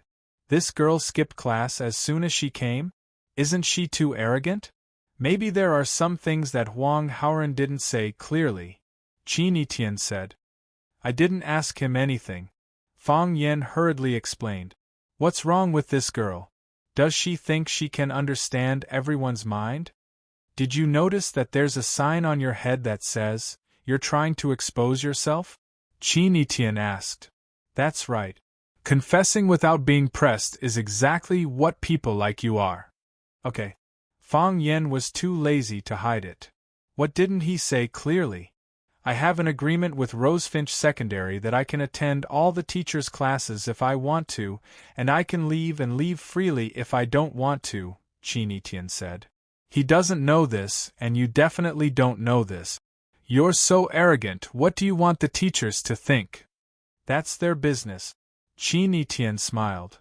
They'll feel a little uncomfortable in the short term, but they'll get used to it after a long time. If you can't change others, then work hard to change yourself. Fang Yen looked at Qin Tian's almost perfect side profile and said, I don't understand, why did you transfer from Class 1 to Class 9? For you, what's the difference between Class 1 and Class 9? In other words, isn't Class 1 more suitable for you than Class 9? When you brought the students of Class 9 to the Sparrow River to learn farewell again, I happened to be sleeping in the grass by the river. You're the first one to come out and stand on Baldy's broken ship. At that time, the sun was bright and you were covered with a layer of gold. You read poetry and you make gestures. She looked a little silly and a little sad. I felt like I was hallucinating. I couldn't tell if this was reality or a dream. So you decided to follow a great teacher like me. Fang Yen couldn't help but feel proud. It seemed that a farewell to Sparrow Bridge again had made him an instant hit in Rosefinch Secondary. He had to work harder and bid farewell to Sparrow Bridge School a few more times. Qin Tian shook his head and said, You can't teach me. Fang Yen swore on Yi Ro's honor that if this woman wasn't a woman, he would jump up and beat her up. What do you mean you can't teach me? Why can't I teach you? Do you mean to say that you are more powerful than the teacher? It's fine if you are more powerful than other teachers, but can you be more powerful than me? The reason I came here is... Qin Tian bit his lip and said very frankly and directly, I have a premonition that I will like you. Is this a confession? It must be. Qin Tian, don't joke about this kind of thing with the teacher, Fang Yen said angrily. Fang Yen, you don't have to test me. Qin Tian looked at Fang Yen with certainty. Without any shyness or evasion, he said, That's what I think. I never need to hide myself. I am your teacher. Fang Yen said. So what? Qin Tian said disdainfully, as if he didn't care about Fang Yan's identity as a teacher at all. Are there any cases of teachers and students falling in love and marrying each other in history? Besides, I just feel that I will like you. I just feel that you are a little different from other boys. Whether I will like you or not depends on your performance and what I see with my eyes, Qin Tian said indifferently. This feeling will become stronger and stronger, or it may become lighter day by day. Who knows? Just for this, you deliberately changed classes? Fang Yen felt that it was difficult for him to understand the psychology of girls nowadays. What were they thinking? Love. Qin Tian looked up at the sky and said softly, Although I don't think it is very important, isn't it good to experience the feeling of falling in love? Sorry, Fang Yan said. I don't have time and obligation to accompany you to experience it. Qin Tian giggled. What are you laughing at? Fang Luo was a little angry. Fang Yan, how do you know that you won't like me? I will definitely not like you. Is that so? Qin Tian clapped his hands and stood up, saying, Fang Yan, while I am watching your performance, you should also watch me. There are some things that you can't control. At that time, you will know that the identity of a teacher is really not worth mentioning. Qin Tian waved his hand at Fang Yan and said, Fang Yan, see you in the next class. Call me Mr. Fang. No. Qin Tian refused. I won't call you Mr. Fang. Because I can't teach you? That's not true. The teachers of Class 1 can't teach me either, but I am still willing to give them enough respect. Qin Tian turned around and explained this matter seriously with his delicate and flawless face. I won't call you teacher. We are in an equal relationship. If I call you teacher, it will only widen the distance between us. Huang Haoran told you that I am not stupid, right? This kind of multiple-choice question is not difficult for me. After saying these words, Qin Tian held his head high and swaggered away like a proud little swan. Fang Yan's whole body was lying on the stone chair. He pulled out a green foxtail and put it into his mouth, saying with a sneer, Qin Tian, you dare to provoke my dignity. I am really King excellent. After school in the afternoon, it was the most crowded time of the school gate. Of course, Fang Yan couldn't squeeze the school gate with the students, so he got off work early. Fang Yan now had the teacher certificate of Rosefinch Secondary. He pinned the certificate to the chest of his clothes and proudly walked past the envious eyes of the security guards at the gate. He felt that his life realm and the standard of life had been improved and sublimated again. Before, he needed to register at the security guard post when he went in and out, and the security guard called to report to the inside. It was really too troublesome. Soon, Fang Yan's good mood turned bad. Because as soon as he walked out of the school gate, he was surrounded. A blonde pointed at Fang Yan and shouted, It's Fang Huohua. Slap. The blonde's head was slapped. Brother Wolf came over with a group of people and said with a sneer, He is not Fang Huohua, he is Fang Yan. Yes, it's Fang Yan.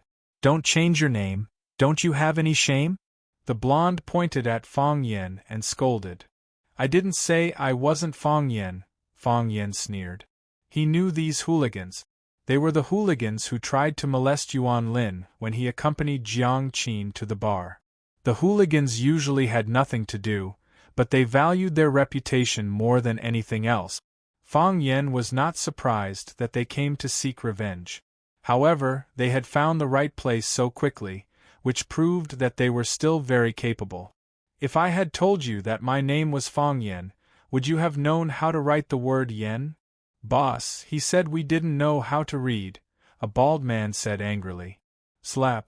The bald man was also slapped on the head. I know, Brother Wolf said angrily. Brother Wolf stared at Fang Yan fiercely and said, Fang, we meet again. Don't act like you know me. Do I know you? Fang Yan said disdainfully. But I know you. Brother Wolf pointed to his chest and said hatefully, Do you remember when you stepped on this spot? Fang Yan was amused and said, Now that you've reminded me, I do remember. How can I not remember? When you were lying on the ground and looking down at me, didn't you think I was handsome? Fang Yan, shoo. Fang Yan put his finger to his mouth and motioned for them to be quiet. Lower your voice. Why? Are you afraid? Brother Wolf obviously misunderstood Fang Yan's meaning. Afraid that we will make things worse and affect your reputation? Afraid that you can't keep your job? Brother Wolf was very proud. Yes, we are here for this goal. You hurt me and you want to laugh it off? There are no doors or windows. You think too much. Fang Yan waved his hand. Your voice is so loud that people will misunderstand that I am as uncultured as you. What is that saying again? A person's opponent determines a person's achievements. To see whether a person is good or not, it depends on who his opponent is. If there is any conflict, we can deal with it in private. It is not good for you to come to the school gate and insult me in broad daylight. What was a battle of words? After being a gangster for so many years, Brother Wolf finally understood the power of these 4 words. In their circle, people scolded with "your mother, my mother, your mother." It was direct, but it was like scratching an itch through one's boot. Because these words were too familiar to them. Usually, if they did not mention their mother, they would feel like there was no chili in their meals, no hair gel in their hair, no coquettish women in the bar. They always felt that something was missing. On this day this year, at this moment, the man standing in front of her didn't say a single vulgar word. He didn't mention father or mother, but why did he make her feel suffocated? She had the urge to chop him into meat paste and knead him into a meatball? Brother Wolf wanted to say something in response, or perhaps say something more powerful and hateful. However, his face was red, the muscles on his cheeks kept twitching, his eyes were red, and tears were about to come out, but he could not say a word. For the first time, he felt that it was such a stupid decision to quit school early. Uncultured, it was terrible.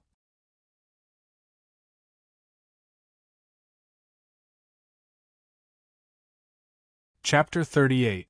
Deng Fong Yen got off work 2 minutes earlier so that he could avoid the rush hour after school.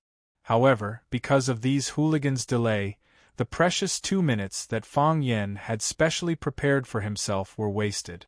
As the school bell rang, the originally quiet school suddenly boiled up.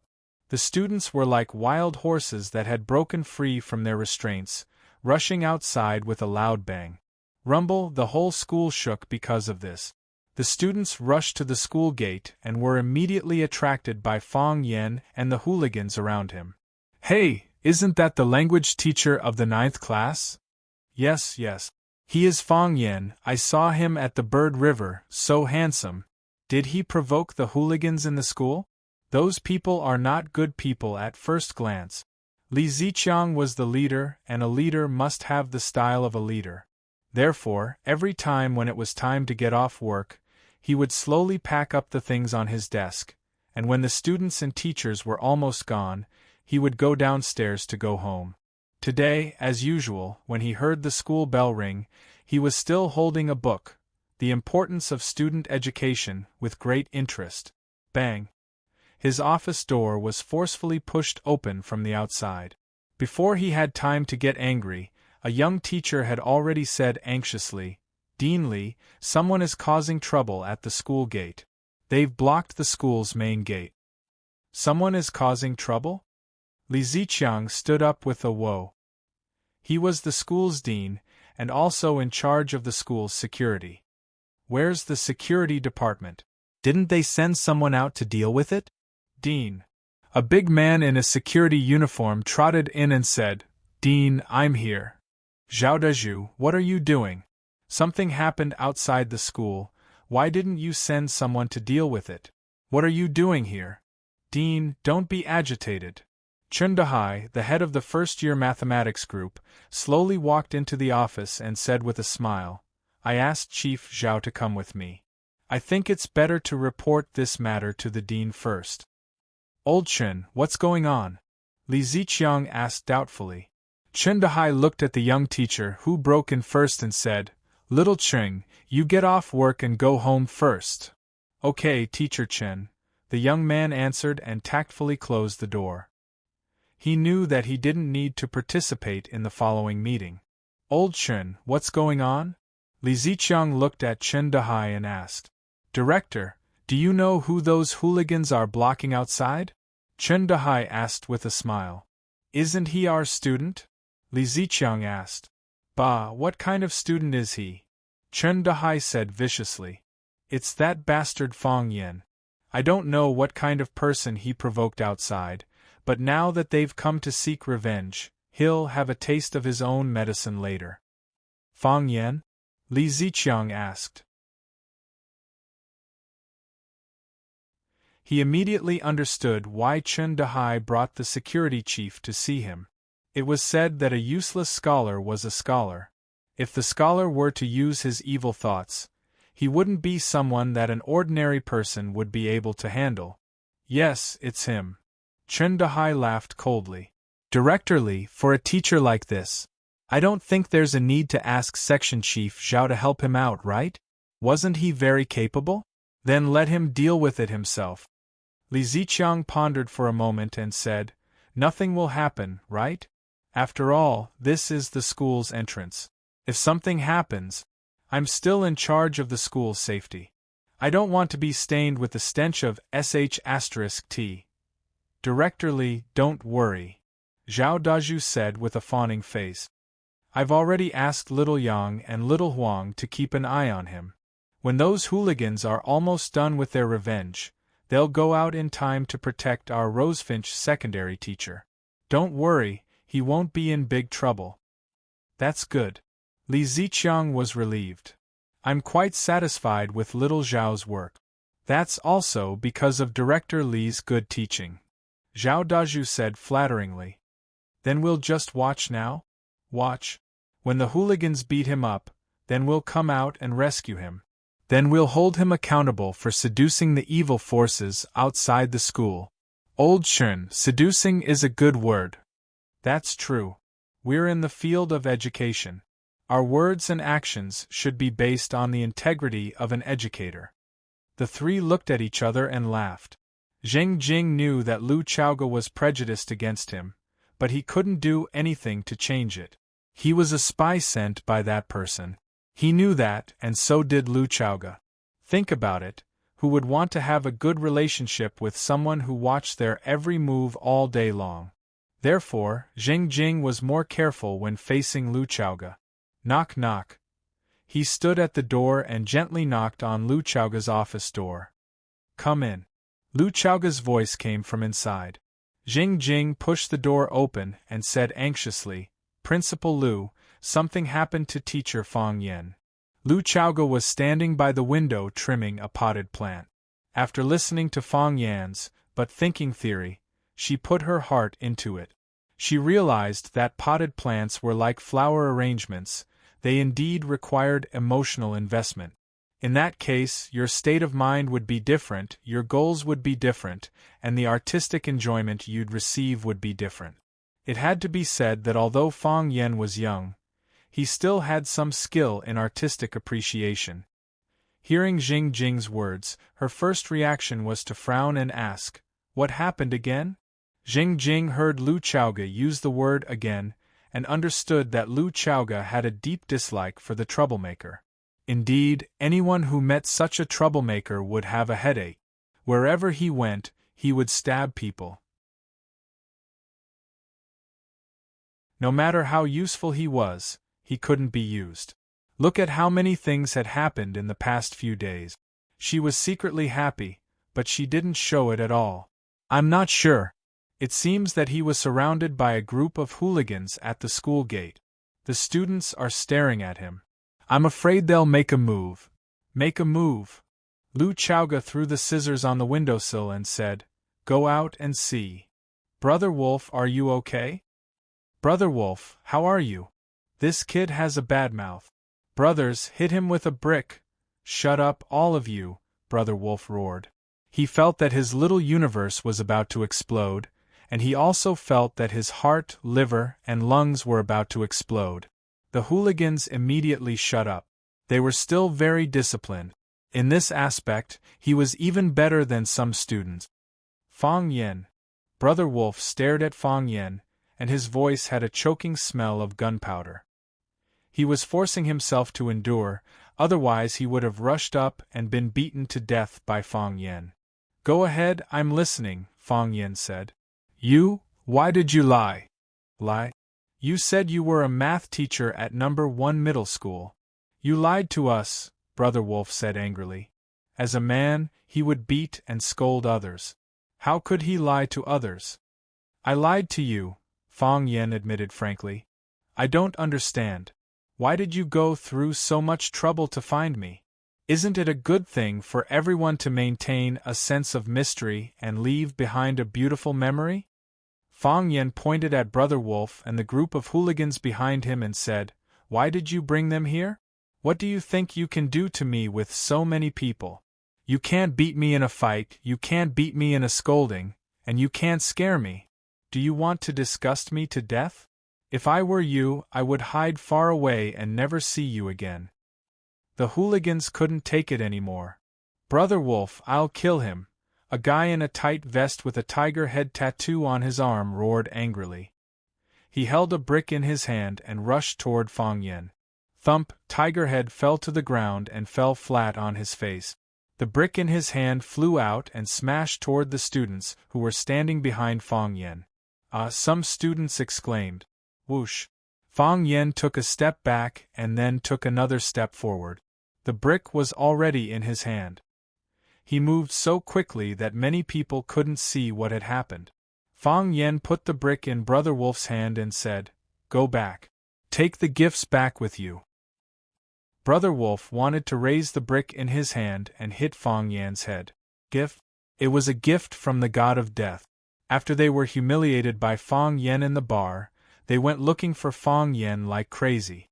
They looked for number 1 high school, number 2 high school, number 2 high school, number 3 high school, and finally found him in Rosefinch Secondary, only to find that they couldn't do anything to him. Rush up and let him beat them up again?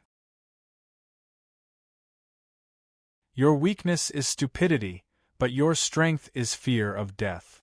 Fang Yen seemed to know Brother Wolf's mentality very well. He stared at him sharply and said, "Fear of death is a good habit. Only those who are afraid of death will not die." The muscles on Brother Wolf's face twitched and he whispered, "I didn't want to fight. I just came over to say hello to you." He waved to his underlings and shouted, "Let's go." Thus, the gangsters turned around and left. Fang Yen smiled and waved to the students around him. He said, "They admire my talent and want to ask me to be their tutor. How can I have the time? I can only refuse regretfully. Everyone has a positive heart, and gangsters are no exception. I am very pleased that they have the spirit and desire to learn. We can't deny a person's ambition because of his identity. If all the idle people in society could be like them, how harmonious and beautiful our world would be." Clap, clap. The students applauded enthusiastically. "Don't clap, don't clap. This is what I should do." Fang Yen smiled modestly. "Who asked me to be a glorious and great teacher?"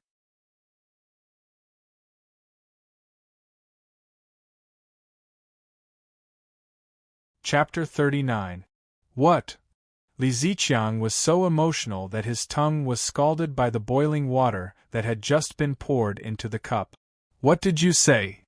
"Those gangsters left just like that," Zhao Dezhu said with a sad face. "They said a few words to Fang Yen and left. There was no conflict with Fang Yen at all, nor did they fight with Fang Yen." "No conflict? No fight?" Li Ziqiang stuck out his tongue and scolded angrily.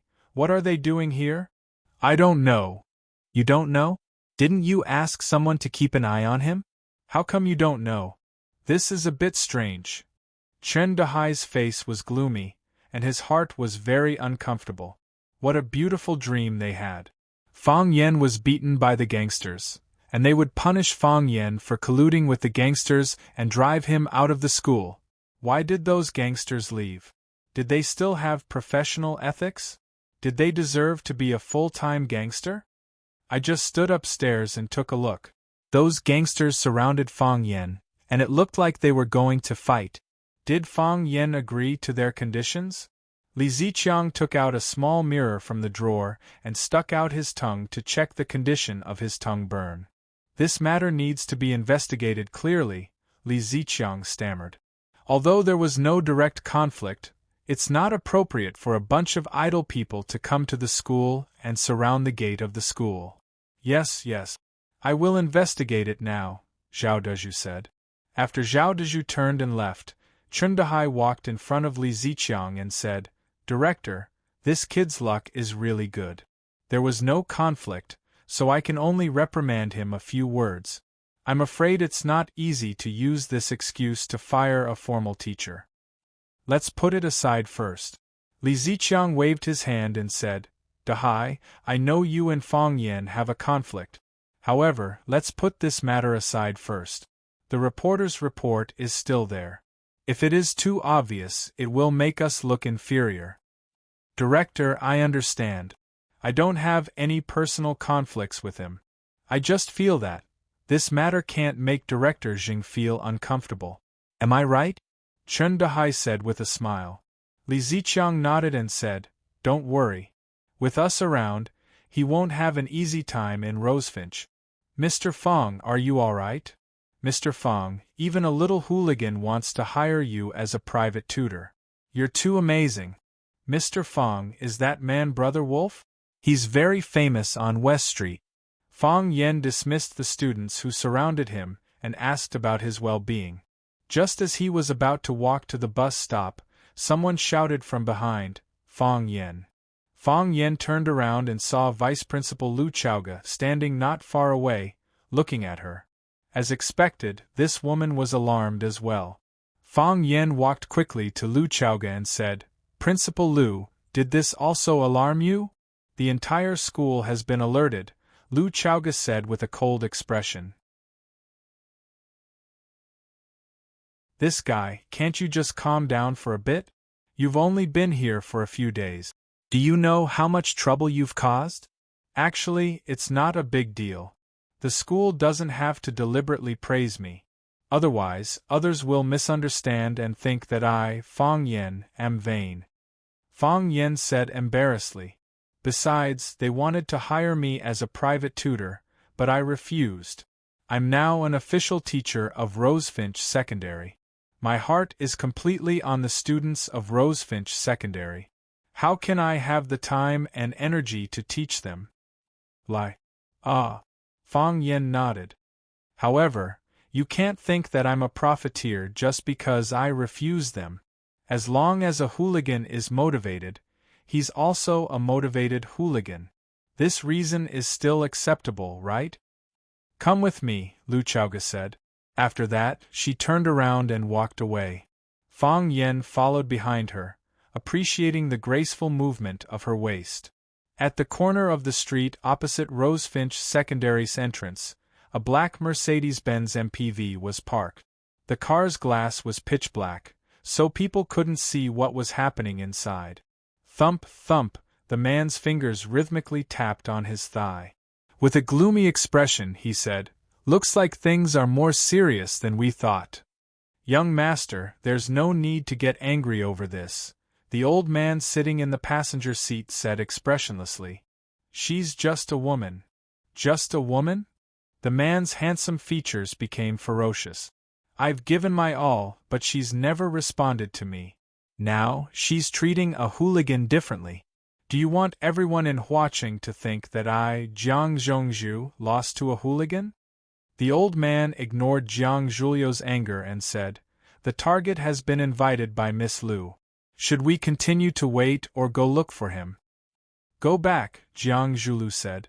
Cancel the meeting. Yes, young master, the old man said. The old man said to the driver, Go back. Young master, the old man said. I'm suddenly interested in those hooligans. Jiang Zhulio's body softly leaned against the seat. His entire face was hidden in the shadows of the car. He said coldly, Bring them to me. Young master, they're just a few pieces of trash. They'll dirty their hands. They're not worth it. No matter how mature a man is, he'll still have the temperament of a child, Jiang Zhulu said with a smile. I just want to play with the mud. Maybe it'll be interesting? But you're right, they're just a few pieces of trash. It's not scary to dirty their hands, but they'll stain their bodies. Uncle Lu, talk to them. Yes, young master. Young master, the old man replied. Rosefinch Secondary occupied a large area. Not only did it have a teaching area, office area, student living area, student activity area, but it also had a teacher's dormitory. The teacher's dormitory and the teaching area were separated by a wall. In the middle of the wall there was a small door. The teacher could go home or go to class freely through the small door. The dormitory was shaded by trees, with red walls and green tiles. There were rockery, ponds, and pavilions. It was very comfortable. The environment and facilities here were more complete than some high-end residential areas. When Fang Yen first arrived, he had offended the son of the school director. Therefore, the school's logistics department had no intention of assigning him a dormitory. Later, when he became a permanent student, everyone pretended to forget about it. Therefore, this was his first time entering the teacher's dormitory. The environment is really nice, Fang Yen praised. It was said that private schools were rich, and this was not a lie. Lu Chaoga didn't say anything. She walked straight ahead and stopped in front of a small courtyard with red walls. She took out the key from her bag, unlocked the door, and walked in. She didn't close the door. Naturally, she wanted to invite Fang Yen in for tea. Fang Yen strode over the threshold, turned around and locked the courtyard door. Lu Chaoga turned around, frowned, and said, "Why did you lock the door?" Fang Yen was stunned. He replied, "To protect your safety." "I'm so king smart," Fang Yen said to himself in his heart. "I don't need you to protect my safety," Lu Chaoga said coldly. "As a man, I'm duty-bound," Fang Yen said with a serious expression. Lu Chaoga didn't bother to argue with him on this topic. She turned around and opened the door of the house. A delicate fragrance came to her face. This was a row of 3 tile-roofed houses with a separate door and courtyard. It was like a small villa hidden in the school park. The courtyard was well lit, and a large number of potted flowers were planted on the eaves. The unknown flowers were in full bloom. There were red, yellow, purple, and brilliant red flowers. The tempting fragrance was silently emitted by these beautiful elves. Perhaps because the door of the room hadn't been opened for a long time, the fragrance of the flowers in the room hoarded. As soon as the door was opened, it couldn't wait to roll out. After entering, Lu Chaoga unbuttoned her clothes and was about to take off her little suit jacket. Fang Yen was anxious and said, "Don't do this. I'm not a casual man. What did you say?" "According to international practice, shouldn't we have a glass of red wine first?" Fang Yen carefully put forward his personal opinion. He really didn't have much experience in this kind of thing. He just saw some similar plots from a few unconventional novels and TV movies to use as reference.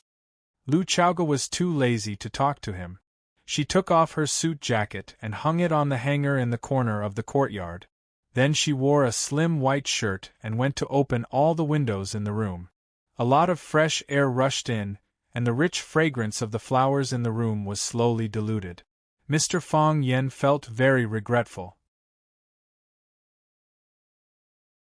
It turned out that taking off clothes was for work, not for pleasure.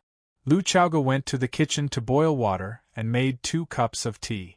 Then she sat on the sofa in the living room, looked at Fang Yen and asked, "What's going on? Didn't I just explain it? Do you think I'll believe it?" "No," Fang Yen said. "That excuse is enough to cover up their accusations and attacks on me, right? I didn't have any conflict with them. I have to understand more clearly. To avoid them finding more loopholes and catching us off guard," Lu Chaoga held the teacup and said with a serious face, "I don't like to fight a battle I'm not sure of winning." Fang Yen hesitated for a moment and said, "It seems that I can only tell you the truth. In fact, the truth of the matter is like this. Yesterday when I came home from school, I passed by the entrance of a bar and saw them molesting a little girl. The girl was obviously a female student. At that time, there were 2 villains fighting in my mind. The villain called Beast said, 'Let's go, let's go. It has nothing to do with you anyway, and that girl is not your student.' The villain who is worse than Beast said that he would break his head and bleed if he encountered a hooligan. The villain who is worse than Beast was beaten to death by the villain who is worse than Beast. So I went up to stop a malicious harassment incident.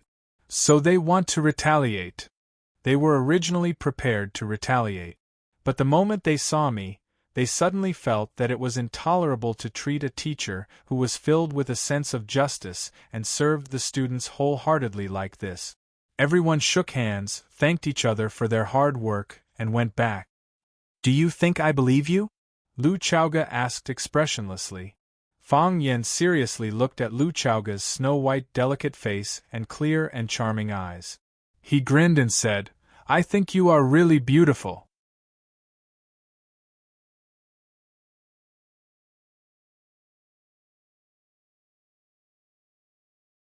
Chapter 40.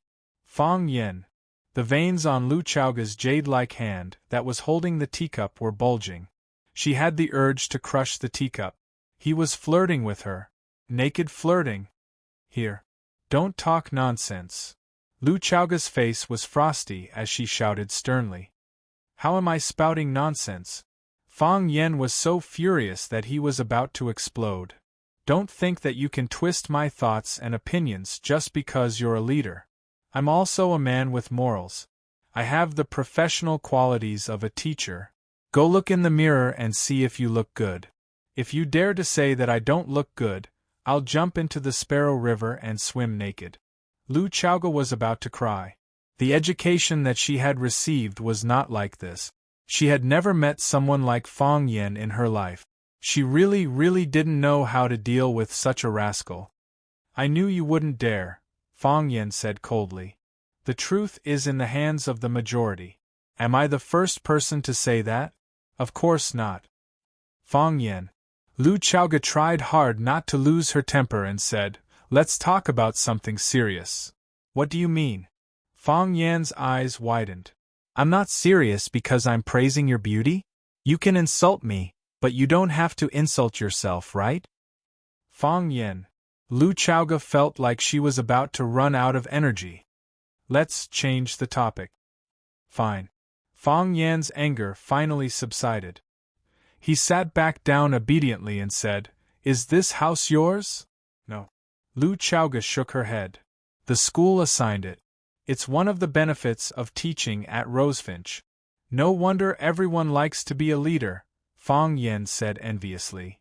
"I can't even get a small room in the school, but a leader can live in a small villa with its own door and courtyard." "What's going on?"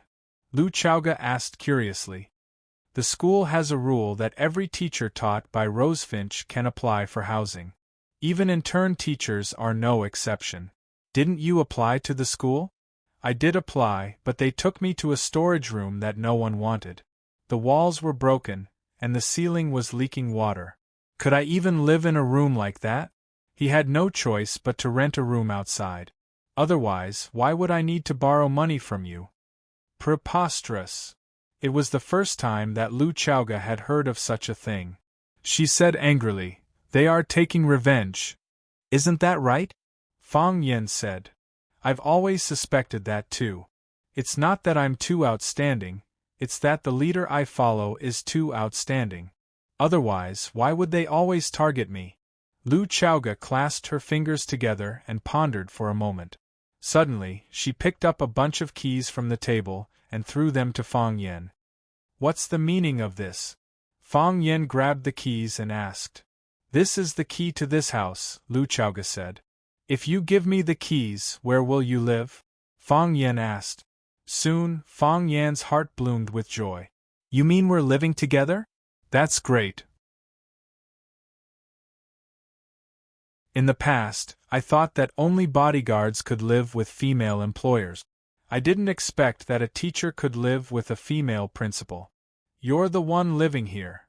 Lu Chaoga had to correct him. "I have another place to live." "Is that so?" Fang Yan's enthusiasm was greatly diminished. "It's not convenient to live outside and it's not safe to drive if you live too far away. Look at the news every day. There's either a car accident here or a rear-end collision there. It's frightening to hear. This house is so big. You have one room and I have one room. Although the principal's reputation isn't very good these years, but I think you're different from them. I don't think you'll do that kind of thing to me." Lu Chaoga didn't speak. She just stared coldly at Fang Yen. Are you hesitating? Lu Chaoga still didn't speak. She stared coldly at Fang Yen. You don't have to rush to answer me. Think about it, Fang Yen said. There's no need to think about it, Lu Chaoga said. Impossible. Absolutely impossible. It's impossible in this life, and it's impossible in the next life. Fang Yen widened his eyes and said, Why are you so excited? I feel sorry for occupying your big house alone, so I wanted to invite you to live with me. I even deliberately ignored some of the bad comments about the principal's position in society. I order you as the principal that from now on, you're not allowed to speak again. Lu Chaoga put down the teacup and said loudly, I have 3 requirements for you to live in the house. First, help me take care of the flowers and plants in the house. I'll settle accounts with you if a pot dies or a pot dries up. I'm sure you know the value of these flowers better than I do. I'll deduct it from your salary. If it's not enough this month, I'll deduct it from the next month until it's all deducted. Second, the house has to be cleaned carefully. I don't like the stench. I'll come over to check on it from time to time. Third, don't bring any random people in. If the neighbors think you're affecting them, I'll take back the house immediately. Do you understand? Fang Yen didn't answer. Lu Chaoga didn't want to hear any more of his answers. She jumped up from the sofa with a whoosh. She carried her bag and walked to the door.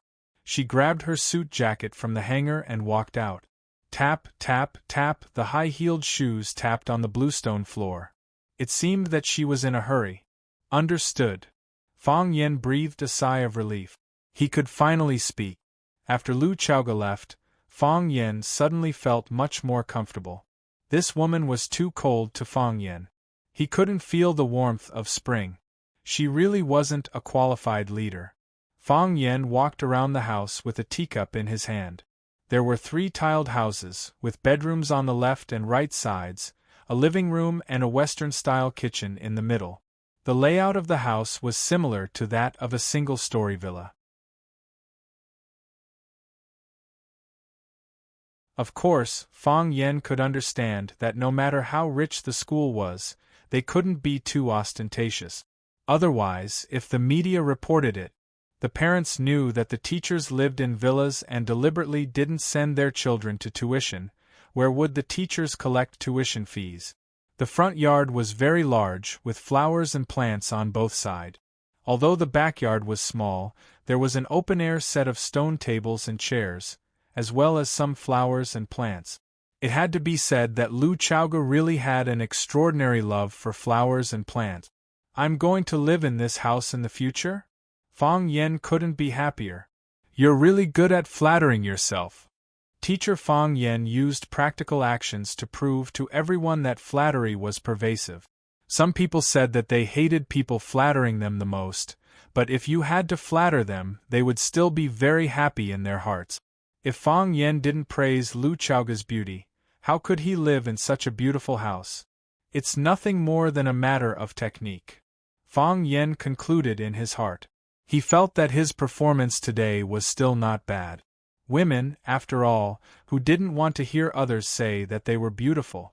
Of course, some details could still be perfected, but one must not be arrogant and complacent. As soon as Lu Chaoga walked into the campus, the office's deputy director, Zheng Jing, ran up to her and asked with a smile, Principal Lu, you haven't had dinner yet, right? Do you want the school's special kitchen to cook a few dishes for you? Zheng Jing had been standing guard at the entrance of the campus and the teachers' living quarters. Obviously, he knew everything about Lu Chaoga's movement. Do you know that teacher Fang Yen is being troubled by the logistics department? Lu Chaoga didn't respond to Zheng Jing's attentiveness and walked quickly to the school's parking lot. Principal Lu, about this, I heard some rumors. Zheng Jing said awkwardly. He secretly cursed in his heart. Seems like that damn hooligan reported me to the leader again. Is he still a man? Why does he always use these dirty tricks? Just thinking about it made me angry. Why didn't you tell me? I don't think it's a big deal. Zheng Jing was a little guilty. Of course, He knew that the logistics department dared to do this because they wanted to smear Lu Chaoga's reputation. Isn't Fang Yen your person? I won't let him have a good life in school, I won't give you face. But, thinking that after saying it, Lu Chaoga would jump out to stand up for Fang Yen. My little Fang Yen, why is it your mess again? Do you know how much trouble you've brought me after you came? Do you really think so? Lu Chaoga suddenly turned around and stared at Jing Jing with a sharp gaze. Jing Jing's forehead was dripping with cold sweat, but he didn't dare to find an excuse to lie to Lu Chaoga. This woman was very smart, he knew it a long time ago. Call the logistics supervisor, Chen Jiang, and tell him that I'm lending my assigned room to teacher Fang Yen. Let them handle the residential procedures for teacher Fang Yen. Principal Lu, this isn't good, right? This is your house, you're giving it to a new male teacher. I want everyone to see that I, Lu Chaoga, will not mistreat anyone who follows me, Lu Chaoga said domineeringly. People who can do things and do things should be rewarded. Zheng Jing was silent. He was actually worried that if Lu Chaoga gave her assigned house to Fang Yen, there would be rumors in the school that she and Fang Yen had an ambiguous relationship.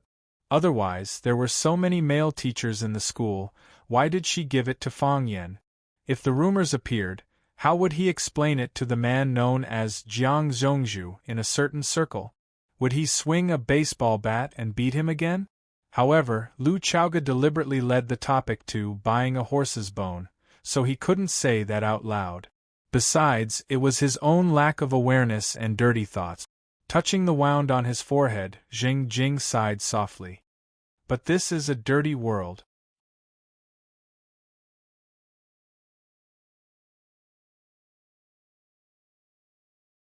Chapter 41. Every time Fang Yen came back, he would be warmly received by Sister Li. Mr. Fang, you're back? Mr. Fang, are you hungry? I made your favorite salt and pepper spare ribs today. Mr. Fang, come and eat some fruits. I saw that the grapes were very fresh today, so I bought a few caddies. I've already washed them. You can wash your hands and eat. The delicacies and the temptation of a beautiful woman made Fang Yan's enthusiasm for the beautiful courtyard inside the school that Lu Chaoga lent him decreased a lot. Fang Yen was in a lot of pain and was also very conflicted. In terms of living environment, the small courtyard of Lu Chaoga and the small house that he was renting with Sister Li were worlds apart. However, if Fang Yen moved in, who would make him sweet and sour pork, prawns, pork belly, radish, steamed oyster, white melon and sea white soup every day? Who would prepare apples, oranges, bananas, grapes, durians, and dragon fruits for him every day? Live food? We common people often talk about basic necessities. That is to say, subconsciously we think that wearing clothes and eating are ranked before living and traveling. It was also because of this reason that Fang Yen had never opened his mouth to tell Sister Li that he wanted to cancel the lease. Therefore, while enjoying Sister Li's attentive service, he also had to bear the corresponding responsibility. Under the light, Jiang Qin was bright and beautiful. Because she had just taken a bath, her black hair draped over her shoulders, adding a little womanly flavor to her. She was young and inexperienced, and there was a fresh milk fragrance on her body, making people feel relaxed and happy. She was wearing big-mouth monkey cartoon pajamas, and her chest. Pui, what chest? Fang Yen looked at Jiang Qin's sleepy little face and said, "Let me tell you a joke." Jiang Qin became a little more energetic. She rested her chin on her arm that was lying on the table and asked in a lazy voice, "What joke?" "I saw it on my phone," Fang Yen said with a smile. "A few years ago, she abandoned me and married a country bumpkin who drove a Passat. I secretly made up my mind to return the humiliation I suffered to her in the future. A few years later, when I appeared in front of her in a Mercedes-Benz, she was surprised and even invited me to her house." Jiang Qin's mind was completely attracted by Fang Yan's story. Her big eyes stared at him without blinking. Was this an inspirational story of a loser who was abandoned by his goddess and then worked hard to succeed? Do you regret it now? What were you doing earlier? Of course, I also rejected her decisively because I still had to go to the company to pick up my boss from work. Fang Yen continued. Ahahaha, Jiang Qin laughed out loud, his limp body rocking back and forth. It's so fun. Why is this person so despicable? Mr. Fang, I think he's like you, ha. Fang Yen smiled as well. However, as he smiled, he couldn't smile anymore. What do you mean by this person is so despicable? Mr. Fang, I think he's like you? How am I despicable? I've been influenced by poetry since I was a child. I polished my body with medicinal herbs and tempered my muscles and bones with Tai Chi. I'm the successor of Fang's Tai Chi. Didn't you notice a kind of temperament in me called immortal style? How am I despicable? If you don't respect me, I won't tutor you. Fang Yen said angrily. If you don't tutor me, my mom won't cook delicious food for you. Jiang Qin was still laughing. Her nose and eyes were squeezed together.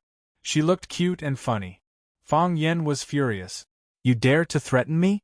Girl, let me make it clear to you. I tutor you not because your mom cooks delicious food for me. Then you'll eat outside tomorrow? Let's continue with the tutoring. Fang Yen said. This story is very funny, right? But have you ever thought that as long as you change one word in this story, it will become a very warm and romantic love story? Jiang Qin's eyes widened and she said, Can it be like this? Why don't you try again? Fang Yen laughed. See if you can find the word that needs to be changed. Jiang Qin habitually bit the shaft of the pen in his mouth as he pondered seriously.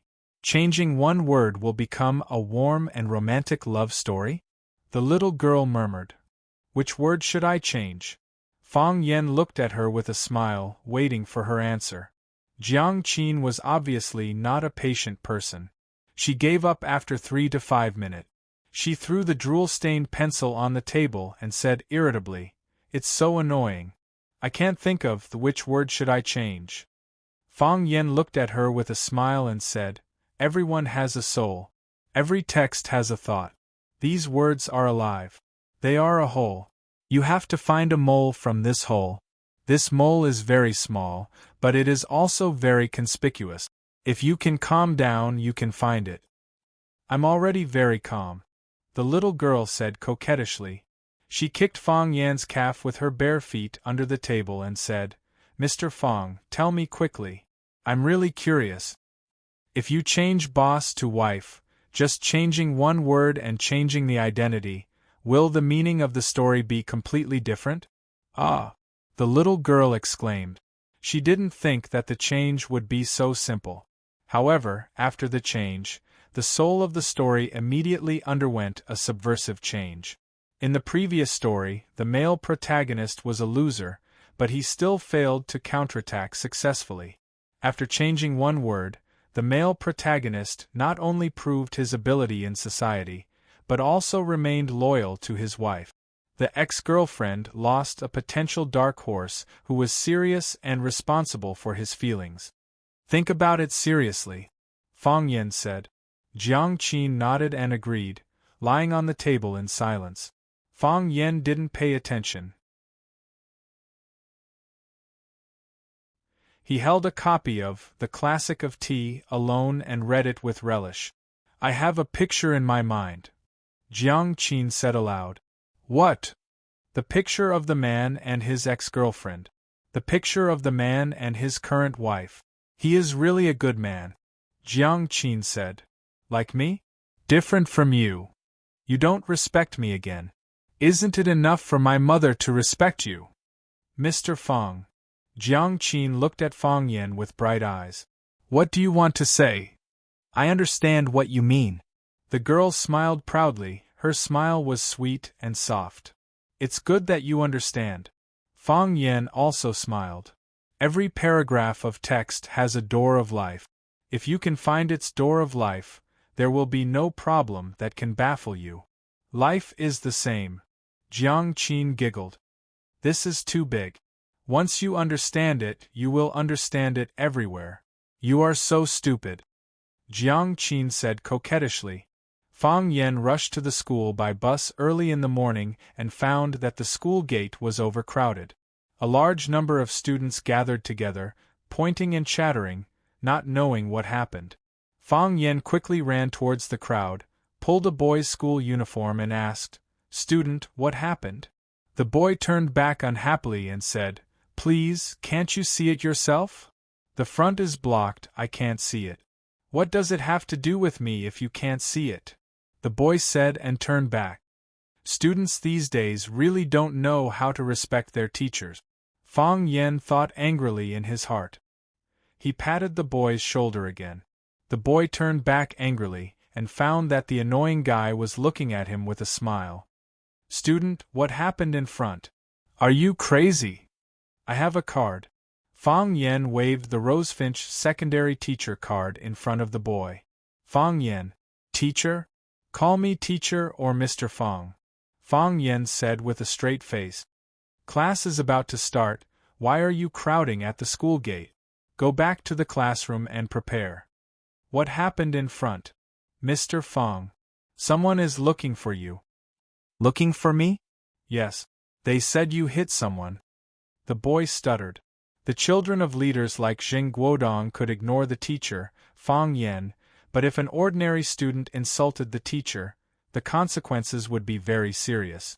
The boy was really scared now. "I hit someone?" Fang Yen was stunned for a moment and laughed. "How could I not hit someone?" Fang Yen was a Tai Chi master. He practiced with his brothers at home every day. How could there be no injury in a competition? He not only hit someone, but he was also beaten. The knowledge he learned was very comprehensive. The boy was even more scared and wanted to hide as far as possible. "Mr. Fang! Mr. Fang!" Someone pulled Fang Yan's clothes from behind. Fang Yan turned around and saw the security guard, Baldy, looking at him anxiously with a bald head and said, "Mr. Fang, you are here."